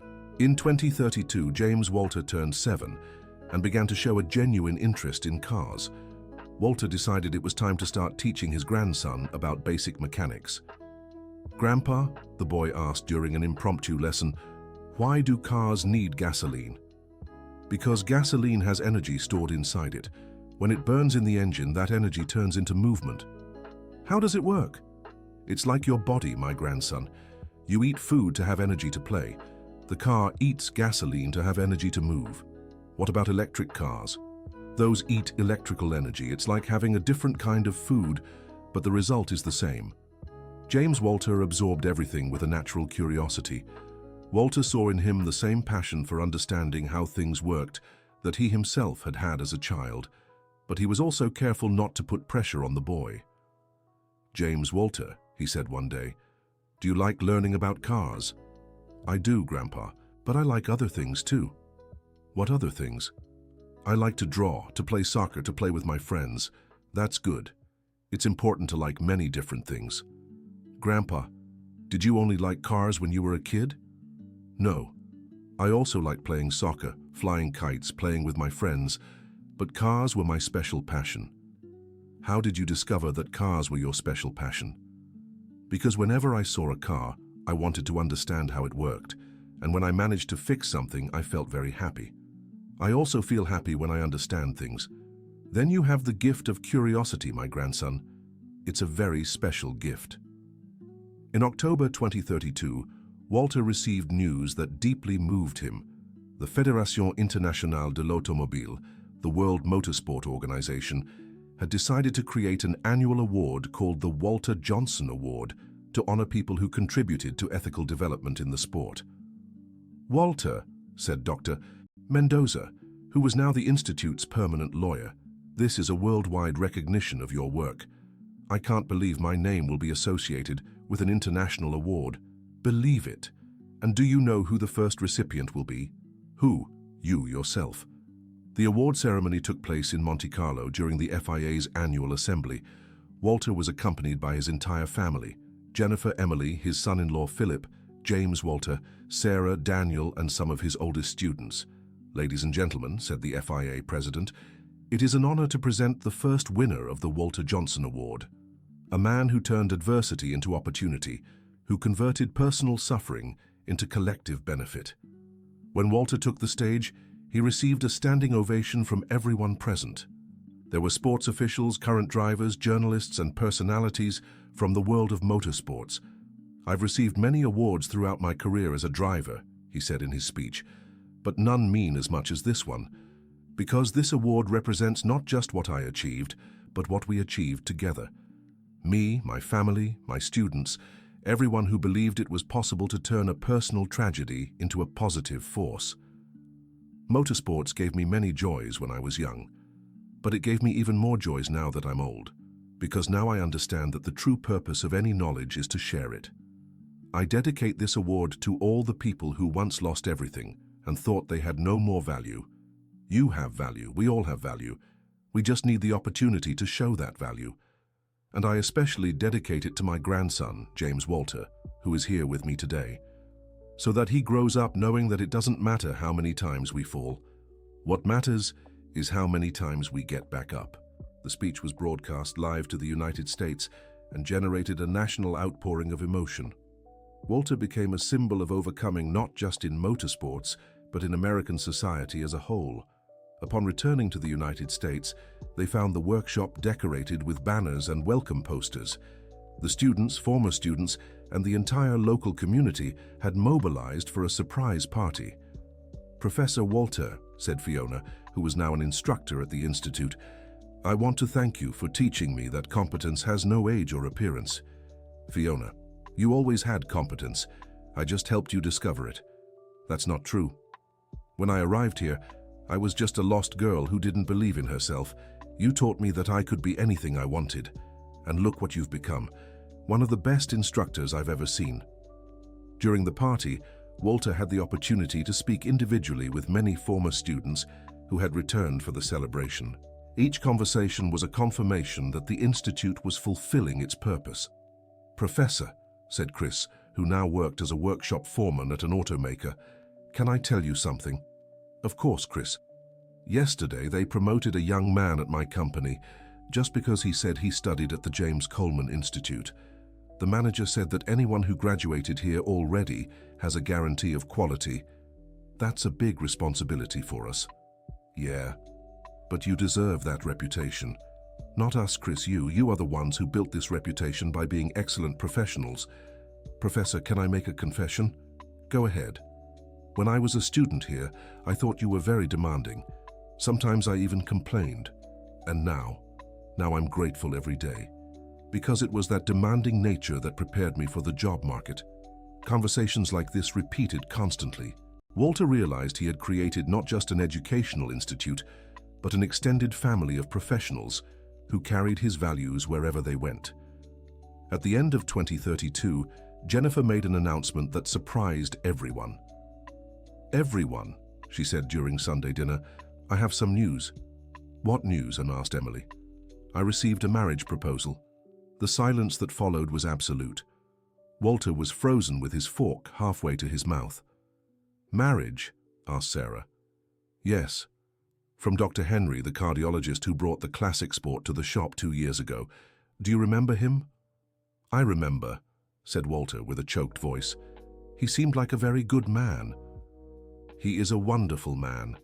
And after 2 years of dating, he proposed to me." "Mom," said Emily, "that's fantastic." "Do you think so?" asked Jennifer, looking specifically at Walter. "Jennifer," he said with sincerity, "you deserve to be happy.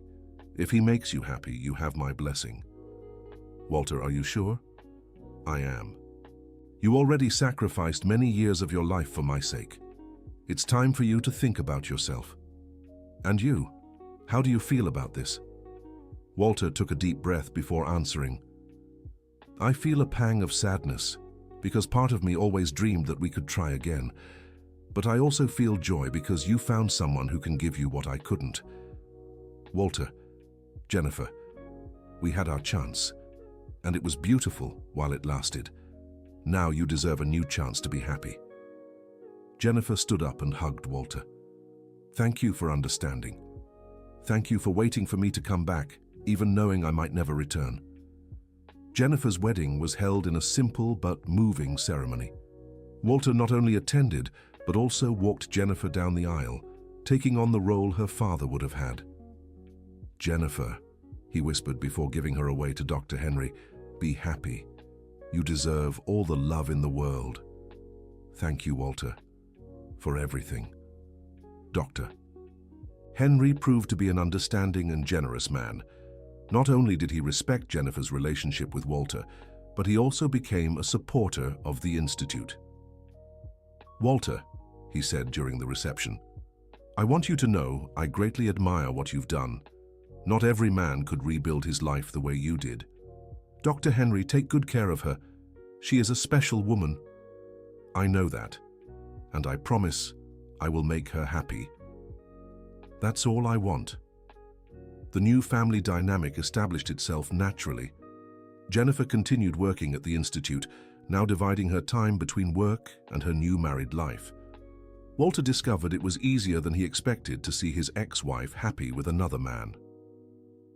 Dad, said Emily one day, are you okay with Mum's marriage? I am, daughter. Genuinely okay.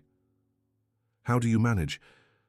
Because I learned that truly loving someone means wanting that person's happiness, even if that happiness doesn't include you. That's very mature. It's what age teaches, daughter. That love isn't possession, it's freedom. In 2033, the Institute completed 8 years and had already graduated over 2,000 professionals. Walter, now 75 years old, began thinking about his legacy.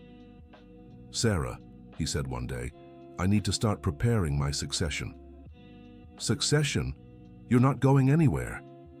Sarah, I'm 75 years old. I can't run the Institute forever. But you're in good health, active. I am. But it's important to prepare for the future. I don't want the Institute to depend only on me. Who are you thinking of? You three. You, Emily, and Daniel. You know the Institute's values better than anyone. Walter, I don't have experience running something this size. Sarah, you ran this shop alone for years, and you were the one who gave me my first opportunity. If anyone deserves to lead the Institute, it's you. The transition was carefully planned over 2 years. Walter gradually passed administrative responsibilities to Sarah, keeping only the practical classes and the Second Chances program. Professor, said Robert, who was now the educational coordinator, are you going to keep teaching? I will. As long as I can hold a screwdriver, I'll keep teaching. And if you can't anymore? Then I'll teach in other ways, by telling stories, giving advice, sharing experiences. You never stop, do you? Robert, when you find your purpose in life, you don't want to stop. You want to make the most of every minute to make a difference. In 2034, there was a special celebration at the Institute. Jason Miller, the former karting student Walter had trained years earlier, had become the champion of pro racing in the United States. Professor Walter, he said during the party, I want to dedicate this title to you. Jason, this title is yours. You fought for it. But I learned from you that victories aren't just individual, they're collective. This title also belongs to everyone who helped me get here. That's the right mindset, Jason. Keep thinking that way. Professor, can I tell you something? Of course. I've received several offers to race abroad, some very tempting. And will you accept? No. I'll keep racing here in the United States because I want to be an example for the young people who are just starting out. Jason, you don't have to do this for my sake. It's not for your sake, Professor. It's for my own sake. Because I learned that true success isn't what you achieve for yourself, but what you build for others. Jason's maturity moved Walter deeply. Seeing one of his professional children making wise and ethical decisions confirmed that his work was bearing lasting fruit. In 2035, James Walter turned 10 and began asking more elaborate questions about the family history. "Grandpa," he asked during a walk, "why were you away from Grandma Jennifer and Mum for so long?" Walter had prepared for this question for years, but it was still hard to answer.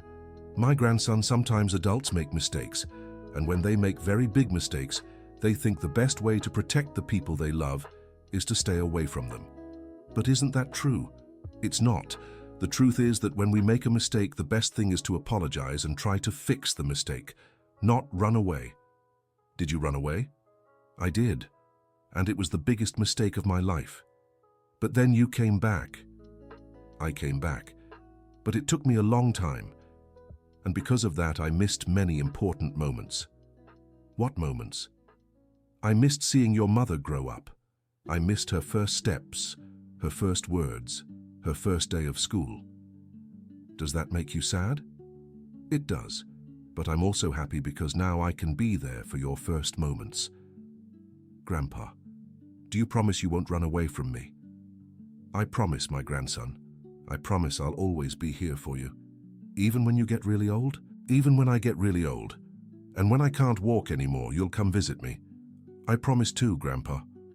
The conversation with his grandson made Walter reflect on the time he had left. At 77, he was in good health, but he knew he wouldn't have endless decades to enjoy the family he had regained.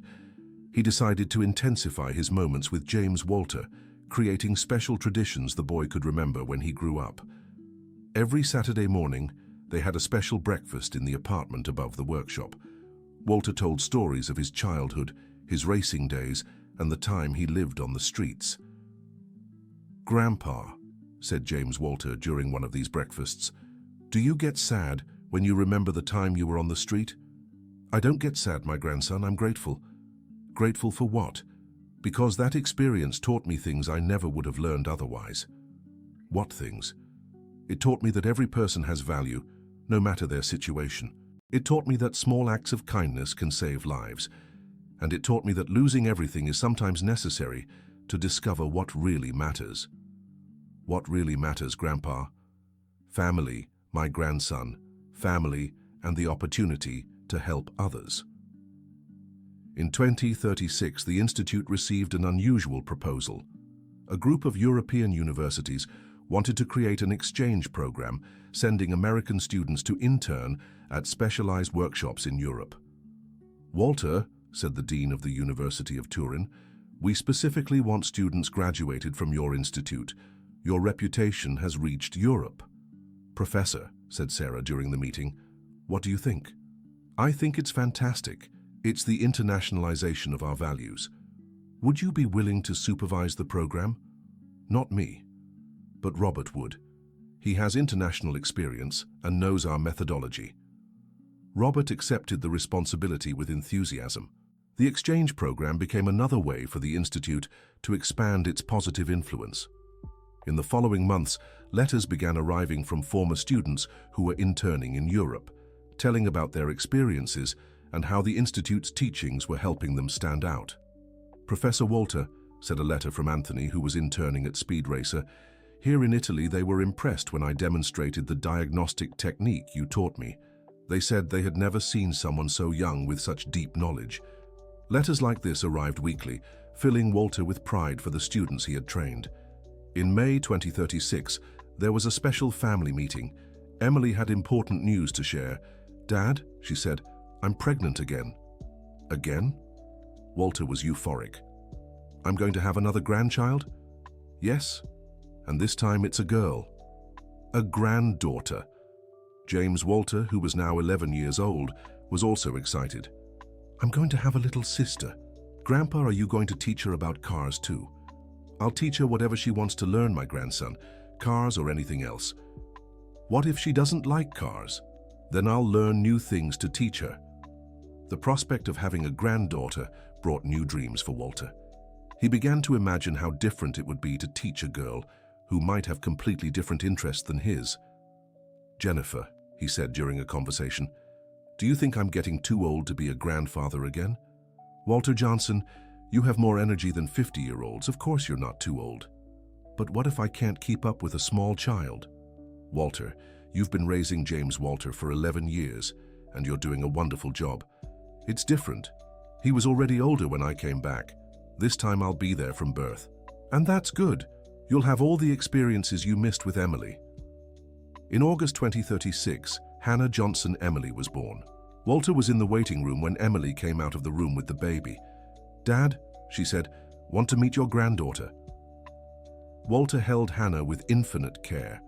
She was even smaller than James Walter had been, but had the same curious eyes. "Hi, Hannah," he whispered. "Your grandpa is here from day one." "Dad," said Emily, "she has your eyes." "Really?"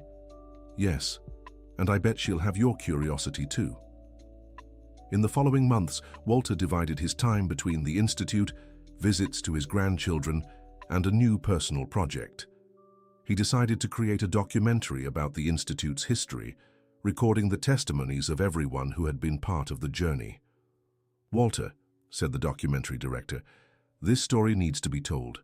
It's too inspiring to remain only in the book. Do you think people will be interested?" "I'm sure. It's a universal story of overcoming. Anyone who has ever faced difficulties will relate." The documentary took a year to produce. Dozens of people were interviewed.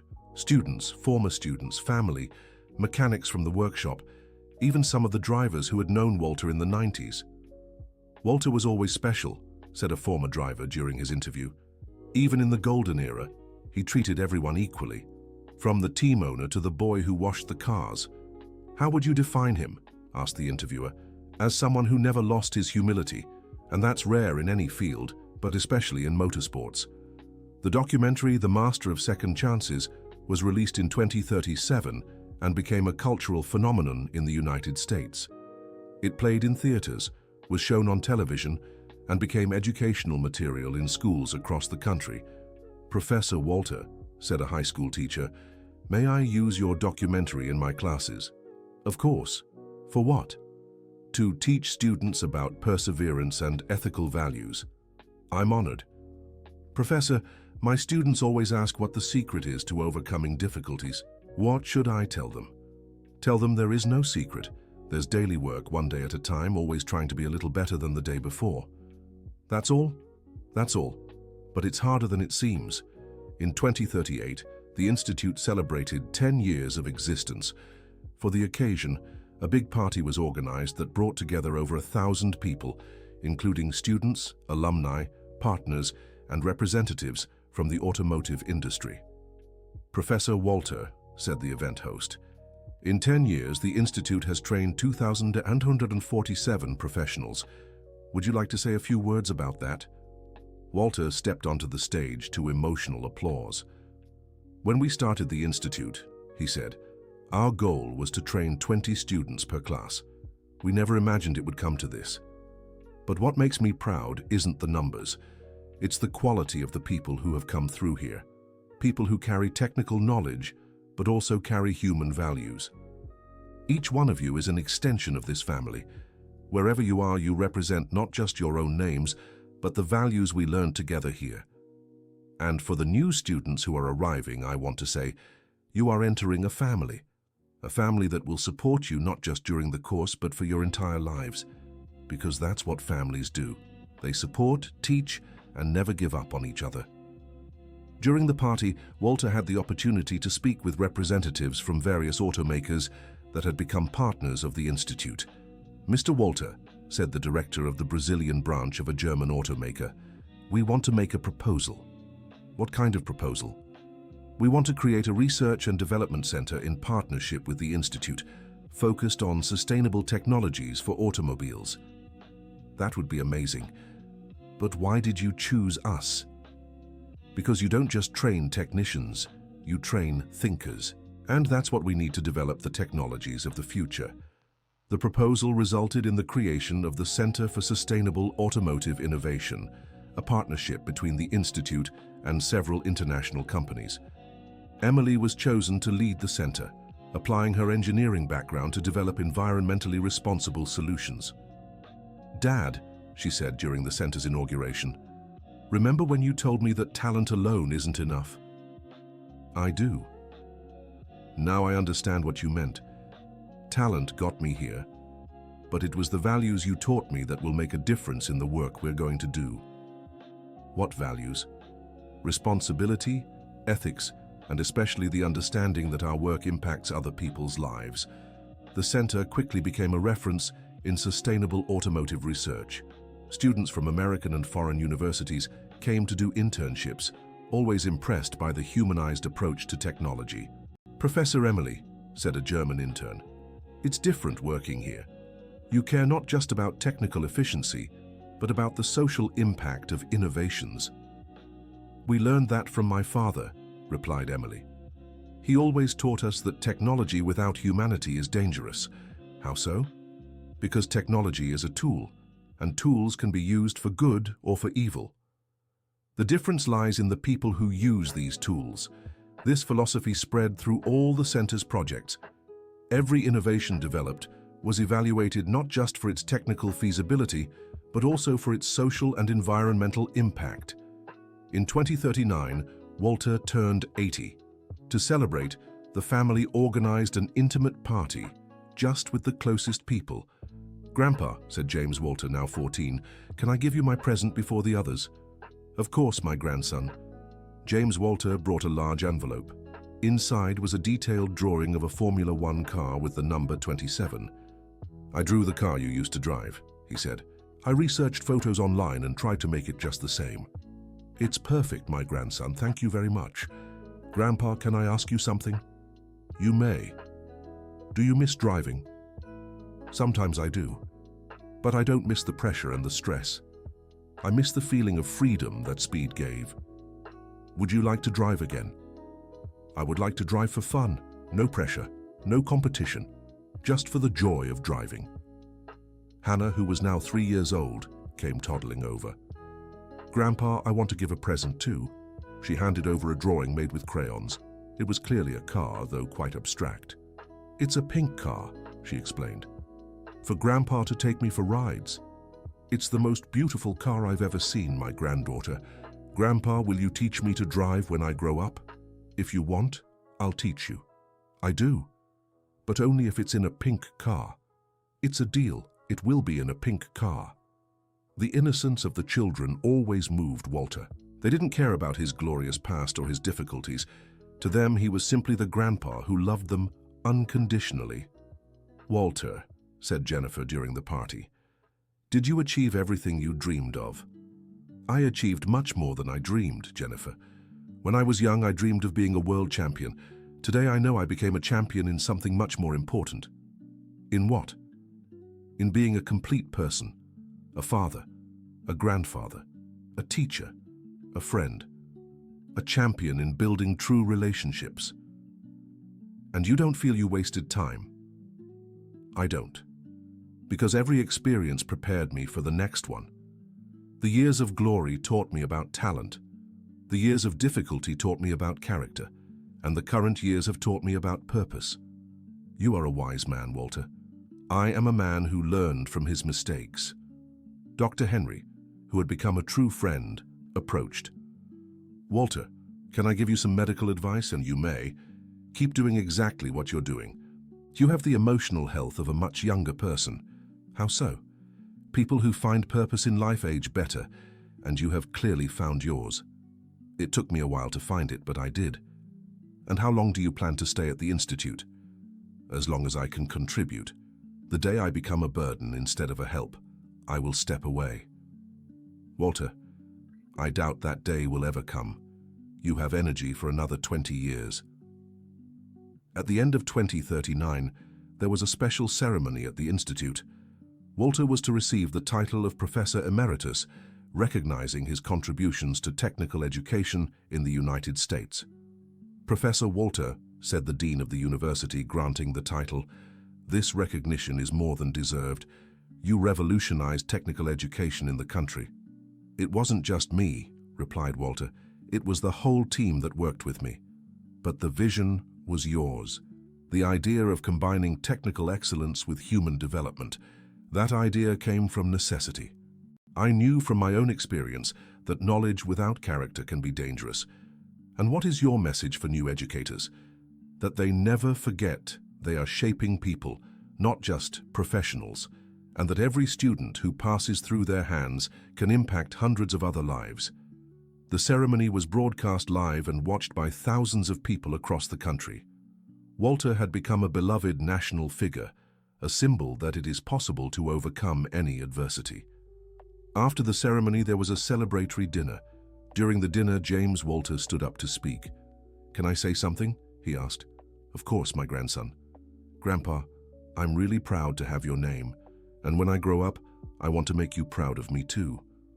"My grandson, I'm already proud of you every day." "Why are you proud of me if I haven't done anything important yet?" "Because you're a good person, and being a good person is the most important thing there is." "How do you know I'm a good person?" "Because I see how you treat people, how you take care of your little sister, how you help your classmates at school. That tells me everything about your character." Hannah, who was sitting on Jennifer's lap, also wanted to join in. "Grandpa, am I good too?" "You're great, my granddaughter. You're the sweetest girl I know." "When I grow up, can I work with you?" "If you want to, you can, but only if it's what you really want to do." "I want to. I'll fix pink cars." The party ended with the whole family gathered in the apartment above the workshop. It was a small space, but it had become the emotional heart of the entire extended family. "Walter," said Sarah, looking out the window at the workshop below, "do you remember the first day you arrived here?" "I remember it like it was yesterday. I was desperate, hungry, without hope. And just look at what happened. A miracle happened, but it wasn't a magical miracle. It was a miracle made by good people who believed in me." "Do you believe in destiny?" "I believe some things are meant to happen, but I mostly believe that people make their own destiny through the choices they make." "And did you make the right choices?" "I made many mistakes along the way, but in the end, I think I got to where I was supposed to be." In 2040, the Institute completed 15 years and was already considered the leading automotive technical education institution in Latin America. Walter, at 82 years old, remained active but had passed most of the administrative responsibilities to Sarah. "Professor," she said during a meeting, "we have a proposal from the international organization." "From the international organization? They want to use our methodology as a model for technical training programs in developing countries." "That's too big for us." "It's not, Professor. It's exactly the size our work deserves." "What do they want specifically?" "For us to create a best practices manual for humanized technical education, and for us to supervise the implementation in other countries." "Sarah, I don't have the energy for international projects anymore." "But you have the experience, and we have the energy. It can be a partnership." Walter accepted the proposal, but made it clear that his participation would be mainly advisory. The International Organization project resulted in the creation of similar institutes in 12 countries in Africa and Latin America. "Professor Walter," said the project coordinator from the International Organization, "the impact of your work is now global. The impact isn't mine, it's everyone's who worked with me. But the original vision was yours. The vision came from experience, and anyone can have experience if they're willing to learn from it."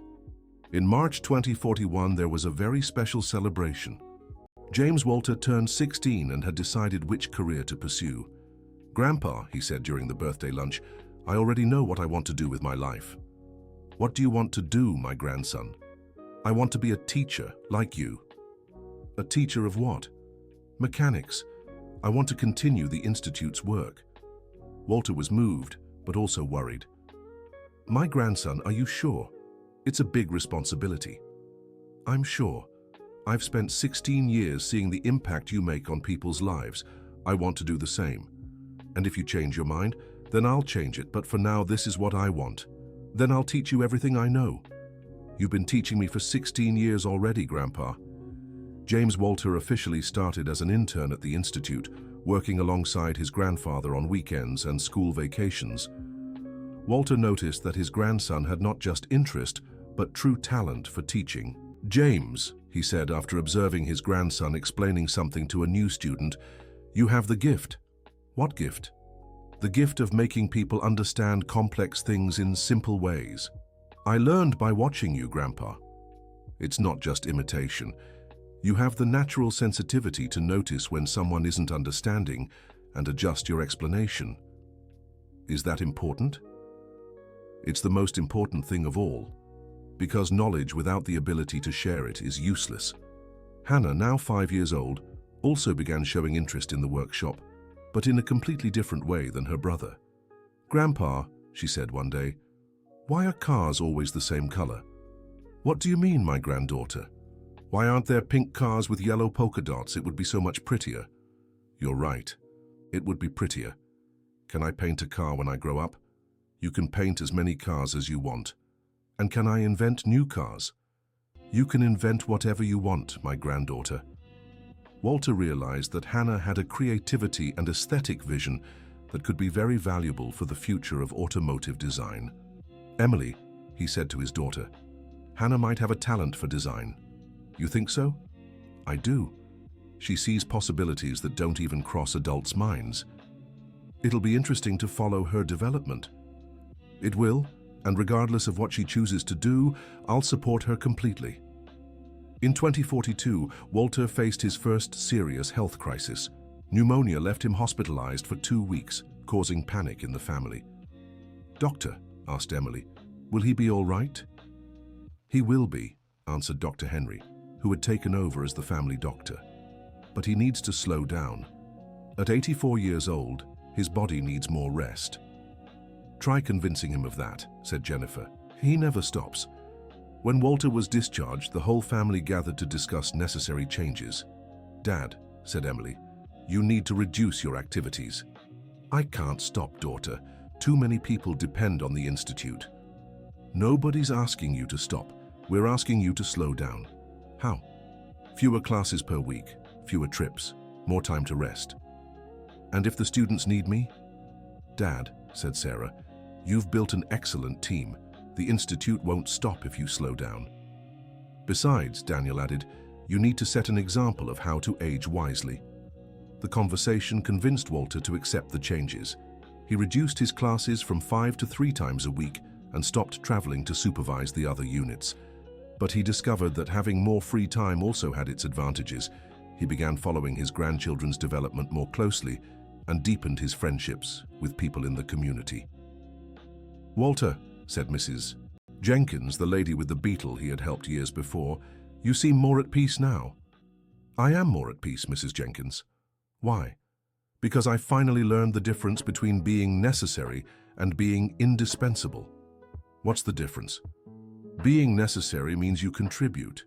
Being indispensable means nothing works without you. And that's dangerous because it puts too much pressure on one person." "And you managed to stop being indispensable?" "I did. I built such a good team that the institute runs perfectly even when I'm not there." "And that doesn't make you sad?" "No, it makes me proud, because it means my work was well done." In 2043, there was a special celebration. The institute had graduated its 5,000th student. To mark the occasion, they organized a party that brought together former students from all eras. "Professor Walter," said Fiona, now director of one of the branches, "I want to thank you publicly." "For what, Fiona?" "For teaching me that competence has no gender. When I first arrived here, I was one of the few women. Today, 40% of our students are women. That makes me very happy." "Why?" "Because it means we're shaping a more balanced and diverse generation." "Professor, can I confess something?" "Of course. At first, I thought you treated me the same as the men just to be polite. But later, I understood that you truly believed in my potential." "Fiona, talent is talent. It doesn't matter if it comes in a man's body or a woman's." That lesson changed my life. And you changed the lives of many other women who came after you. During the party, Walter was surprised by the arrival of a special guest. It was the current Formula One world champion, a young American named Luke Parker. "Professor Walter," said Luke, "it's an honor to meet you in person." "The honor is mine, Luke. Congratulations on the championship. Professor, can I tell you a secret?" "Of course. My chief mechanic studied here, and he always says that your teachings make a difference even in Formula One." "How so?" He says he learned here not just technique, but also the importance of teamwork, and that makes all the difference under the pressure of a race. I'm happy to hear that. Professor, can I ask you a favor? Of course. When I retire from racing, can I come work here, as an instructor? Luke, it would be an honor to have you on the team. Thank you. It's a dream I've had for a long time. The conversation with Luke confirmed to Walter that the Institute had created a network of influence that extended far beyond its physical boundaries. Former students in important positions all over the world carried with them the values learned there. In 2044, at 86 years old, Walter made an important decision. He decided to write a second book, this time focused specifically on his experiences as an educator. "Dad," said Emily, "why another book?" "Because I want to record everything I've learned in these years of teaching, so that other educators can benefit from these experiences. Will you be able to write it by yourself?" "I'll have help. James Walter offered to be my research assistant." The second book project became an activity that brought grandfather and grandson even closer. James Walter, now 19 years old and a pedagogy student, brought an academic perspective that complemented Walter's practical experience. "Grandpa," he said during a writing session, "do you realize you've created a revolutionary teaching methodology?" "How so?" "The way you combine technical learning with personal development. This didn't exist before the Institute. It wasn't planned, my grandson, it was instinctive. But now that we're documenting it, we can turn that instinct into a scientific method." "For what?" "So other educators can replicate it in other areas. Not just motorsports, but any technical field. The book Teaching with Heart, Lessons from a Life Dedicated to Education, was released in 2045 and became required reading in pedagogy courses across the country. "Professor Walter," said a journalist during the launch, "at 87 years old, you're still innovating. Where does that energy come from?" "It comes from purpose. When you're sure you're doing something important, age becomes just a number." "Do you have plans for the coming years?" "I do. I want to see my granddaughter grow up. I want to see my grandson graduate as a teacher, and I want to keep learning new things." "Learning?" "Yes. Education is a two-way street. Those who teach also learn, and I'm still learning every day." Hannah, now 9 years old, had developed a genuine interest in design and art.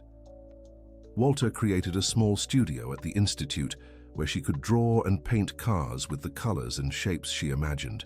"Grandpa," she said, showing him a drawing, "this would be a car for happy families." "How so, my granddaughter?"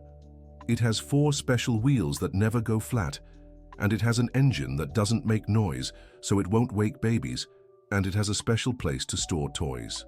"That's a brilliant idea, Hannah. Do you think they'll ever make cars like this?" "I'm sure they will. Maybe you'll make cars like this yourself when you grow up." "I can make real cars?" "You can do anything you want, my granddaughter. The world needs creative people like you." The conversations with Hannah always inspired Walter. The way she thought without limitations reminded him why it was important to keep an open mind to possibilities. In June 2045, there was a very special ceremony at the Institute. James Walter graduated from high school with a special honor for creating a social mechanics project that provided free services for vehicles of people in need. "Grandpa," he said during the graduation speech, "I want to thank you for teaching me that knowledge is power, but only when it's shared. My grandson, you've exceeded all my expectations." "How?" "Because you took everything I taught you and made it better. You created things I never thought of.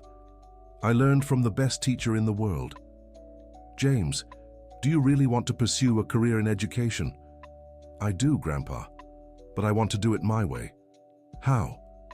"I want to develop methods to teach mechanics to children. I believe if we start early, we can shape an even better generation." His grandson's idea excited Walter enormously. It was a natural expansion of the Institute's work. "James, that's brilliant. Have you thought about how to implement it?" "We have," he said, smiling. "We have?" "Me and Hannah. She'll handle the visual and creative part, and I'll handle the technical and pedagogical part." You've already planned all this. We've been planning for 2 years, Grandpa. We wanted to wait until I graduated to propose it officially. Walter was speechless.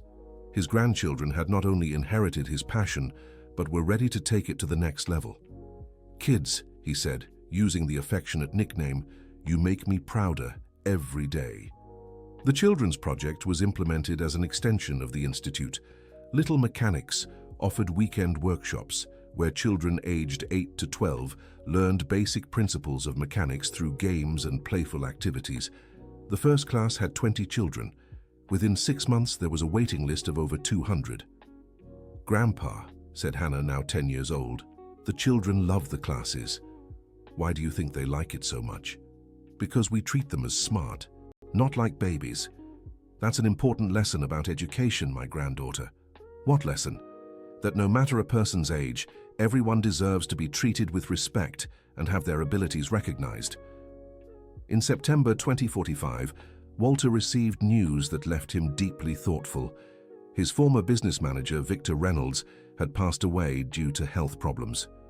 "Walter," said Dr. Roberts, "I know it's strange, but he left a letter for you." "A letter?" "Yes. It's sealed. Do you want to read it?" Walter took the letter with trembling hands. He didn't know what to expect.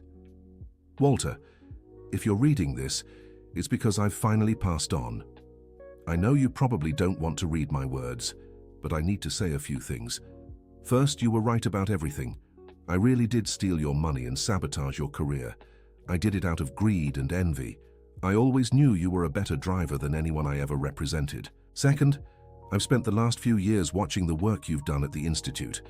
I saw how you turned your pain into something positive. It made me realize how I wasted my entire life doing wrong. Third, I left instructions for my assets to be donated to the Institute. It's not even close to what I owe you, but it's all I have. I don't expect forgiveness.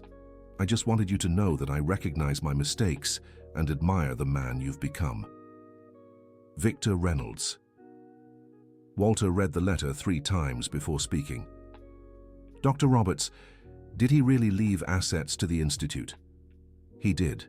A significant amount, about $2 million. I don't know if I can accept." "Why not?" "Because it feels like dirty money." "Walter, think of it another way. It's an opportunity to turn something negative into something positive." "How?" "Use this money to help more people, to expand the Second Chances program, to create more opportunities for those in need." Walter discussed the donation with his family. Everyone agreed he should accept it, but allocate it specifically to social projects. "Dad," said Emily, "you'll make even his money do good for the world." "It's a way to close the cycle." Exactly. The donation money was used to create the James Coleman Solidarity Fund, which offered full scholarships to people in socially vulnerable situations. "Professor Walter," said the first beneficiary of the fund, "how can I thank you for such an opportunity?" "Don't thank me," replied Walter. "Make the most of the opportunity and then help others have the same chances." "Is that all?" "That's all. But it's the most important thing you can do." In 2046, at 88 years old, Walter made the most difficult decision of his new life. He decided to officially retire from the Institute. "Professor," said Sarah when he announced the decision, "are you sure?" "I am. It's time to pass the baton completely." "But we still need you." "You don't. You surpassed me a long time ago." "What do you mean?" "Sarah, look at what you've built.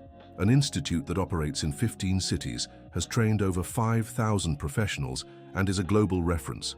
This goes far beyond what I ever dreamed." "That's teamwork." "Exactly. And a good team doesn't depend on just one person, even if that person is the founder." "Walter, will you still live here?" "I will. This place is my home. But I'll dedicate more time to family and personal projects." "What personal projects?" "I want to write a 3rd book. This one about the grandchildren and what I've learned from being a grandfather."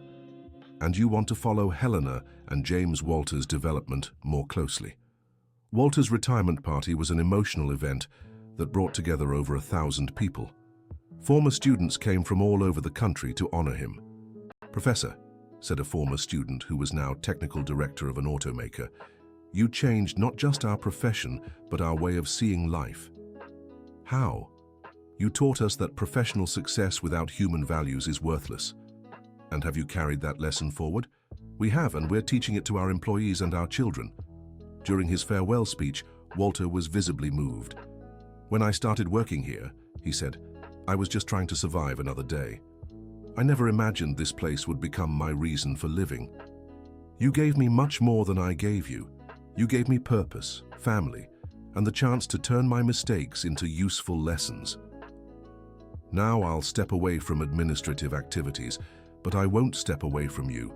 This family we built together is forever. And for the new students arriving, I want to leave a message. You're entering a special place, a place where technical knowledge walks hand in hand with personal growth. Make the most of every moment. Ask questions, make mistakes, and learn from them. And most importantly, never forget that you're here not just to learn a profession, but to become better people. The applause lasted over 5 minutes. When it finally subsided, Walter looked at his family in the front row and felt immense gratitude for everything he had experienced. In the months following his retirement, Walter discovered the simple pleasures of a quieter life. He spent mornings writing his new book, afternoons with his grandchildren, and evenings talking with Jennifer and Dr. Henry. Walter, Jennifer said one day, you look younger now that you've retired. I feel younger. Not being under constant pressure relieves the body and mind a great deal. Do you regret retiring? No. It was the right decision at the right time. How did you know it was the right time? Because when I looked at the Institute, I saw that it no longer needed me to exist. It had a life of its own. And is that good? It's the best that can happen to any creator, to see that your creation has become independent and prosperous. In December 2046, James Walter turned 21 and graduated in education with a specialization in technical education. To celebrate, the family organized a party where he would officially announce his future plans. Grandpa, he said during the party, I want to make an announcement. Go ahead, my grandson. I've been accepted into the University of Chicago's master's program in education. I'm going to research technical teaching methods for children. James, that's wonderful. And I want you to be my informal advisor. I want to document all your teaching methods to create a scientific foundation. My grandson, it would be an honor to help you with this research. There's one more thing, Grandpa. What? Hannah and I talked, and we want to create a foundation in your name, focused on technical education for underprivileged communities. A foundation? Yes, Grandpa. To continue your work even after, well, to continue forever. The idea of a foundation deeply moved Walter. It was the guarantee that his work would continue impacting lives indefinitely. Children, he said with a choked voice, you're giving me the greatest gift I could receive. What gift, Grandpa? The certainty that everything I built will continue growing through you. The Walter Johnson Foundation was officially created in 2047, with James Walter as executive director and Hannah as creative director, even though she was only 11 years old. Hannah is too young to be a director, questioned a board member. She's young in age, replied James Walter, but she has ideas no adult would have. And that's exactly the perspective we need. The Foundation's first initiative was creating mobile workshops, trucks equipped with tools and equipment that visited underprivileged communities offering basic mechanics courses. Grandpa, said Hannah, now we'll be able to help people who can't even come to the Institute. It's a brilliant idea, my granddaughter. Do you want to come with me on the mobile workshop's first trip? Of course I do. The first trip was to a community on the outskirts of Chicago where Walter had never been. When they arrived, they found dozens of young people interested in learning. Professor Johnson, said one of the young people, is it true that you used to be a Formula One driver? It's true, but that was a long time ago. And is it true that you lived on the streets? That's also true. How did you manage to get off the streets? With the help of good people who believed in me. Just like you'll improve your lives with help and hard work. Professor, can we really make something of ourselves even coming from here? You can become whoever you want to be. The place where we're born doesn't determine how far we can go. During the improvised workshop, Walter taught the young people how to perform basic diagnostics on bicycles and motorcycles. For many, it was their first time experiencing structured technical education. "Professor," said a young woman named Brooke, "can I ask you a question?" "Of course, Brooke." "How do we know if we have a talent for something?" "By trying. Talent is like a plant. It only grows if you water it. And the water for talent is practice. And what if we try and don't succeed? Then you try something else. Life has many possibilities. The important thing is to never stop trying." The experience in the community was so positive that it became a regular program. The mobile workshop visited a different community each month, always bringing knowledge and opportunities. Walter accompanied these trips whenever his health allowed. At 89 years old, he still had the energy to teach and inspire young people. "Walter," said Dr. Henry during a checkup, "you have the health of someone 10 years younger. How is that possible?" "Life purpose. People who have strong reasons to live tend to live longer and better." "And do I have strong reasons?" "You have many. Family, work, legacy. All of that keeps you active and motivated." "Doctor, can I ask you a question?" "Of course." "How much time do you think I have left?" "Walter, why that question?" "Because I want to make the most of the time I have left. From what I see, you still have many years ahead. But regardless of how much time it is, keep doing exactly what you're doing. Why? Because you are aging in the most beautiful way I have ever seen, with purpose, with family, and with the satisfaction of a life well lived." In 2048, at 90 years old, Walter received a tribute that moved him deeply. The mayor's office of Chicago decided to name a street after him in the area where the institute was located. "Professor Walter," said the mayor during the ceremony, "it is an honor to give your name to this street. It will forever represent the values you taught: hard work, dignity, and solidarity. Mr. Mayor, I am honored, but I want this street to represent not just my name, but all those who have worked with me over the years." The street sign read, "Professor Walter Johnson Street, in honor of the master who taught that it is never too late to start over." James Walter, now 23 years old and recently graduated in education, stood by his grandfather's side during the ceremony. "Grandpa," he whispered, "you deserve this and much more." "My grandson, I already have much more than I deserve. I have all of you." Hannah, 12 years old, held her grandfather's hand on the other side. "Grandpa, now you're really famous." "It's not fame, my granddaughter. It's recognition." "What's the difference?" "Fame is when people know your name. Recognition is when people respect your work." "And which do you prefer?" "I prefer recognition, because it means I did something useful." From 2048 onward, Walter reduced his public activities even more, but remained very active in family life. He began dedicating more time to writing his memoirs and watching his grandchildren grow. "Grandpa," Hannah said one day, "can I ask you for something?" "You can ask me anything, my granddaughter." "Tell me what it was like when you were a real race car driver." "Why do you want to know?" "Because I want to understand where you came from, to better understand who you are." Walter sat with her and began telling stories he hadn't told in years. About the adrenaline of racing, about the pressure of competing at the highest level, about moments of glory and moments of fear. "Was it scary, Grandpa?" "Sometimes it was, but it was also the most exciting thing in the world." "Did you want me to be a race car driver too?" "Hannah, I want you to be happy. If being a race car driver makes you happy, I support you. If making pink cars makes you happy, I support that too. And if I want to be both, then you can be both. There's no rule that says we can only like one thing." In 2049, the Institute celebrated its 20th anniversary. To celebrate, an exhibition was organized telling the entire story of the institution, from the early days in the workshop to the international expansion. "Professor Walter," said the exhibition curator, "this is the story of one of the most important social transformations in the modern United States." Don't exaggerate. I'm not exaggerating. 5,000 professionals trained, Hundreds of businesses benefited, dozens of communities impacted. That is social transformation. The exhibition attracted visitors from all over the country. Parents brought their children to learn the story of the professor who never gave up.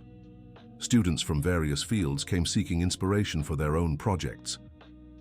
"Grandpa," said James Walter during the visit to the exhibition, "how do you feel seeing your whole life displayed like this?"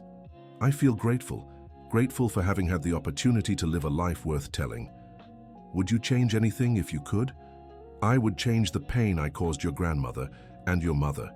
Other than that, I'd leave everything the same." "Even the difficult years?" "Especially the difficult years, because they taught me who I really was." In October 2049, there was a very special celebration. Hannah turned 13 and received as a gift a miniature workshop set up in the backyard of Emily's house. "Grandpa," she said, showing off her new workshop, "now I can practice everything you taught me." "And what are you going to do here?" "I'm going to fix my friends' bicycles and I'll paint them whatever colors they want." "What a brilliant idea. I learned from you that helping others is the best way to practice." Hannah's workshop quickly became popular among the neighborhood children. She not only fixed bicycles, but also taught other children how to do small repairs. "My granddaughter is following in your footsteps," Emily said to Walter. "No, she's creating her own footsteps, and that's even better." "How so?" "Because she's taking the best of what she learned and creating something new. It's natural evolution." "Do you think she'll work with automobiles in the future?" "I don't know, but I'm sure she'll work helping people. And that's the most important thing." In December 2049, at 91 years old, Walter decided to take one last special trip. He wanted to visit all the Institute's units to personally say goodbye to the students and teachers. "Dad," said Emily, "are you sure you can handle this trip?" "I am, and I need to do this. It's important for me to close this cycle." The trip lasted 2 months. In each city, Walter was welcomed as a local hero. Former students came from far away to see him. Teachers made a point of showing how they maintained his methodologies. And new students listened to his stories with admiration. "Professor Walter," said a student in Washington, D.C., "what is the most important advice you can give?" "Never stop learning. Even when you think you already know everything, there's always something new to discover." "And about life? What advice do you give about life?" "Be patient with yourselves. Life is long, and every phase has its purpose. Don't be in a hurry to get anywhere. Enjoy the journey." In February 2050, Walter returned to Chicago with a sense of mission accomplished. He had visited all the units, spoken with hundreds of people, and left his final lessons as an active educator. "How was the trip?" asked Sarah. "It was perfect. I saw that the Institute is no longer mine. It belongs to all of you, and that gives me peace." "Walter, do you have plans for the coming years?" "I do. I want to finish my 3rd book. I want to see Hannah graduate from high school. I want to be there when James Walter finishes his master's degree, and I want to live each day as if it were a gift." Which is exactly what it is. Exactly. In June 2050, at 92 years old, Walter completed his 3rd book, Letters to My Grandchildren, Lessons from a Grandfather Who Learned to Live. The book was structured as a series of letters addressed to James Walter and Hannah, sharing the most important lessons of his life. "Grandpa," said Hannah after reading the manuscript, "these letters are beautiful. Did you like them?" "I loved them, especially the letter where you talk about the importance of dreaming big." "Which part?" "Where you say that no matter how impossible a dream may seem, it's always worth trying. Do you agree?" "I agree. And my dream now is to create cars that are works of art." "Hannah, I'm sure you'll succeed." "How can you be so sure?" "Because you have the 2 most important things, talent and determination." "And you, Grandpa? What's your dream now?" "My dream now is to see you achieve your dreams." In August 2050, there was a special celebration. The Institute had graduated its 10,000th student. To mark the occasion, they organized a party that brought together alumni from all eras and all locations. "Professor Walter," said the 10,000th student, a young man named Peter, "what does reaching this number mean to you?" "Peter, It means that 10,000 families have been positively impacted. Because when you learn a profession, you're not just changing your own lives, you're changing the lives of parents, children, wives, husbands. Professor, what do you expect from us? I hope you will be not only good professionals, but above all good people, that you use the knowledge you learned here to build a better world. How can we do that? By helping others, teaching what you know, being ethical in everything you do, and never forgetting where you came from. During the party, Walter had the opportunity to speak with representatives from various countries where the Institute's methodologies had been implemented. Professor Johnson, said an educator from Kenya, "Our students in Africa are using your teaching techniques. The impact has been extraordinary." What kind of impact? We're graduating young people who not only get jobs, but who are creating their own businesses and generating jobs for others. That's wonderful. Professor, may I thank you on behalf of all the African youth who are being helped? Don't thank me. Thank the local educators who are doing the real work. But the inspiration came from you. Inspiration can come from anywhere. What matters is what we do with it. At the end of 2050, Walter was reflecting on the last 15 years of his life when he received an unexpected call. Hello? Professor Walter, this is Charles Abbott from National Broadcasting. Hi Charles, how can I help? Professor, we want to do a special program about your life for the new year. Charles, they've already made documentaries, written books. I think people already know everything about my life. But they've never done a live program with questions from the audience. I'm not sure it's a good idea. Professor, it would be a way to inspire people for the new year. Your story is about new beginnings. Let me talk to my family. The family was divided about the program. Jennifer and Dr. Henry thought it would be too tiring for Walter. Emily and the children thought it would be an opportunity to impact more lives. Dad, said Emily, the decision is yours. But if you accept, we'll all be there supporting you. Even Hannah and James Walter, especially them. They really want to participate. Walter agreed to do the program. It was recorded at the Institute, surrounded by his family and some former students. Professor Walter, asked the host, at 92 years old, what is your message for the United States? That it's never too late to start over, that everyone deserves a second chance, and that small acts of kindness can change entire lives. Do you have any regrets? I have many regrets about things I did or failed to do, but I don't regret the journey as a whole. Why not? Because everything I've lived through, good and bad, brought me to this moment, and this moment is perfect. The program was watched by millions of people and created a national outpouring of emotion. Thousands of viewers sent letters and messages sharing how Walter's story had inspired them. Grandpa, said James Walter, look how many people you've inspired. It wasn't me who inspired them, my grandson. It was the story. And stories of overcoming inspire because everyone has gone through or is going through hardships. Grandpa, do you think your story will keep inspiring people in the future? I don't know, but I hope so. Because if my story can keep one person from giving up on their dreams, then everything I went through was worth it. In March 2051, at 93 years old, Walter had the joy of seeing James Walter graduate with a master's in education, with a thesis on humanized methodologies in technical education. Grandpa, said James during his thesis defense, I dedicate this work to the man who taught me that educating is an act of love. My grandson, you make me proud every day. Grandpa, can I tell you my next plan? Of course. I want to get my doctorate and then become a university professor. To bring your teachings into the training of other educators.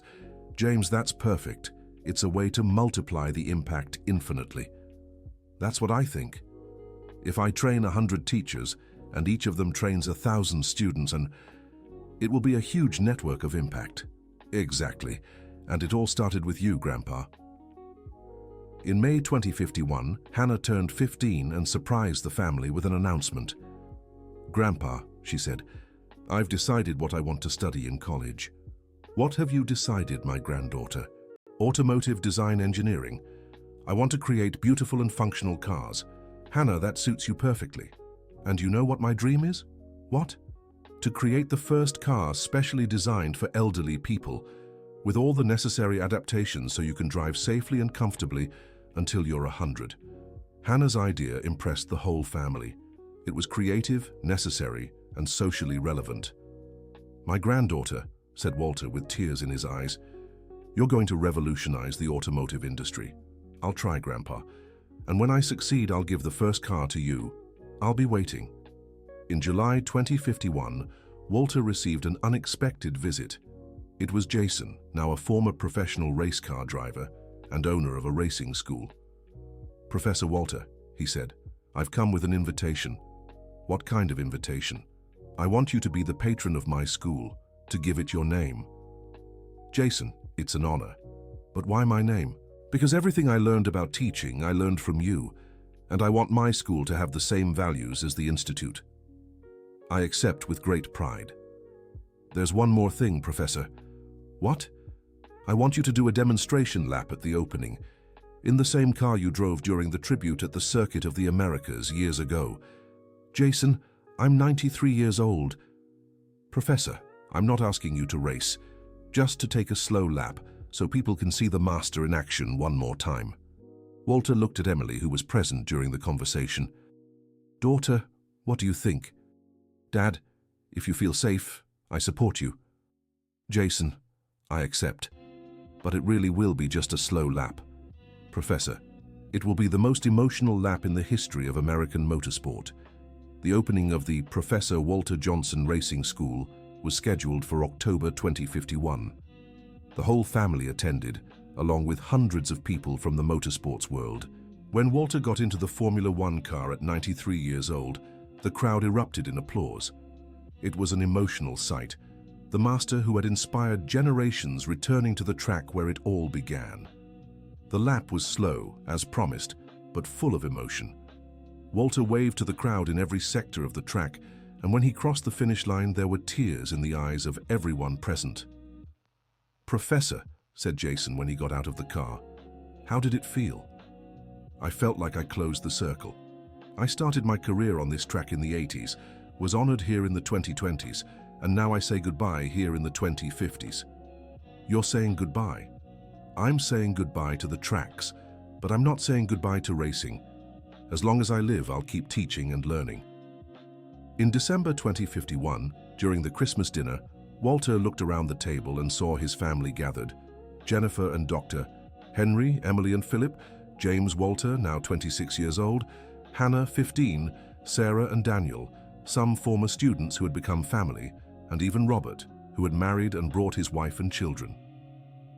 "Everyone," he said, "I want to take this moment to say thank you." "Thank you for what, Grandpa?" asked Hannah. "Thank you for giving me the chance to be happy, truly happy."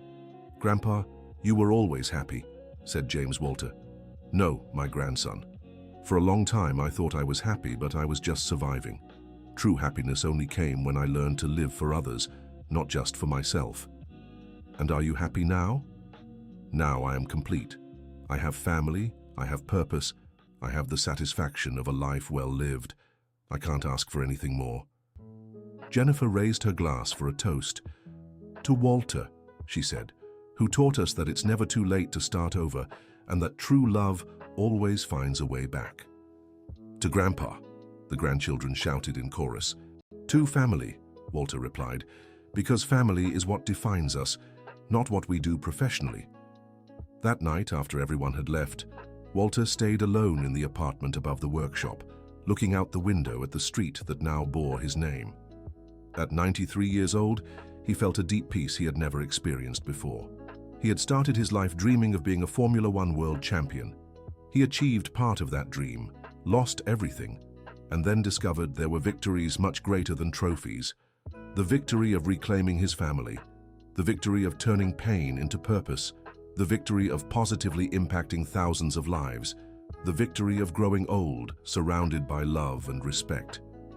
"Thank you, James," he whispered, looking at a photo of the friend who had kept his innocence for decades. "Thank you for believing in me when even I didn't believe." Then he looked at a recent photo of the whole family together.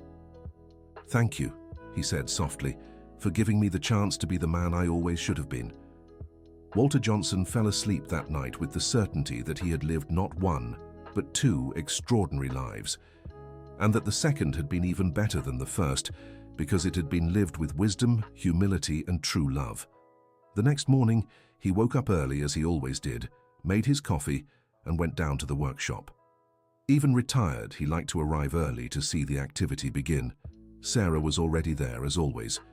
"Good morning, Professor." "Good morning, Sarah. How are you feeling?" "I'm feeling grateful, Sarah. Every day I feel grateful."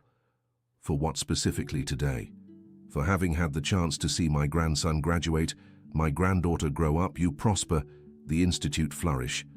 For having had the opportunity to turn a wasted life into a useful one." "Professor, your life was never wasted.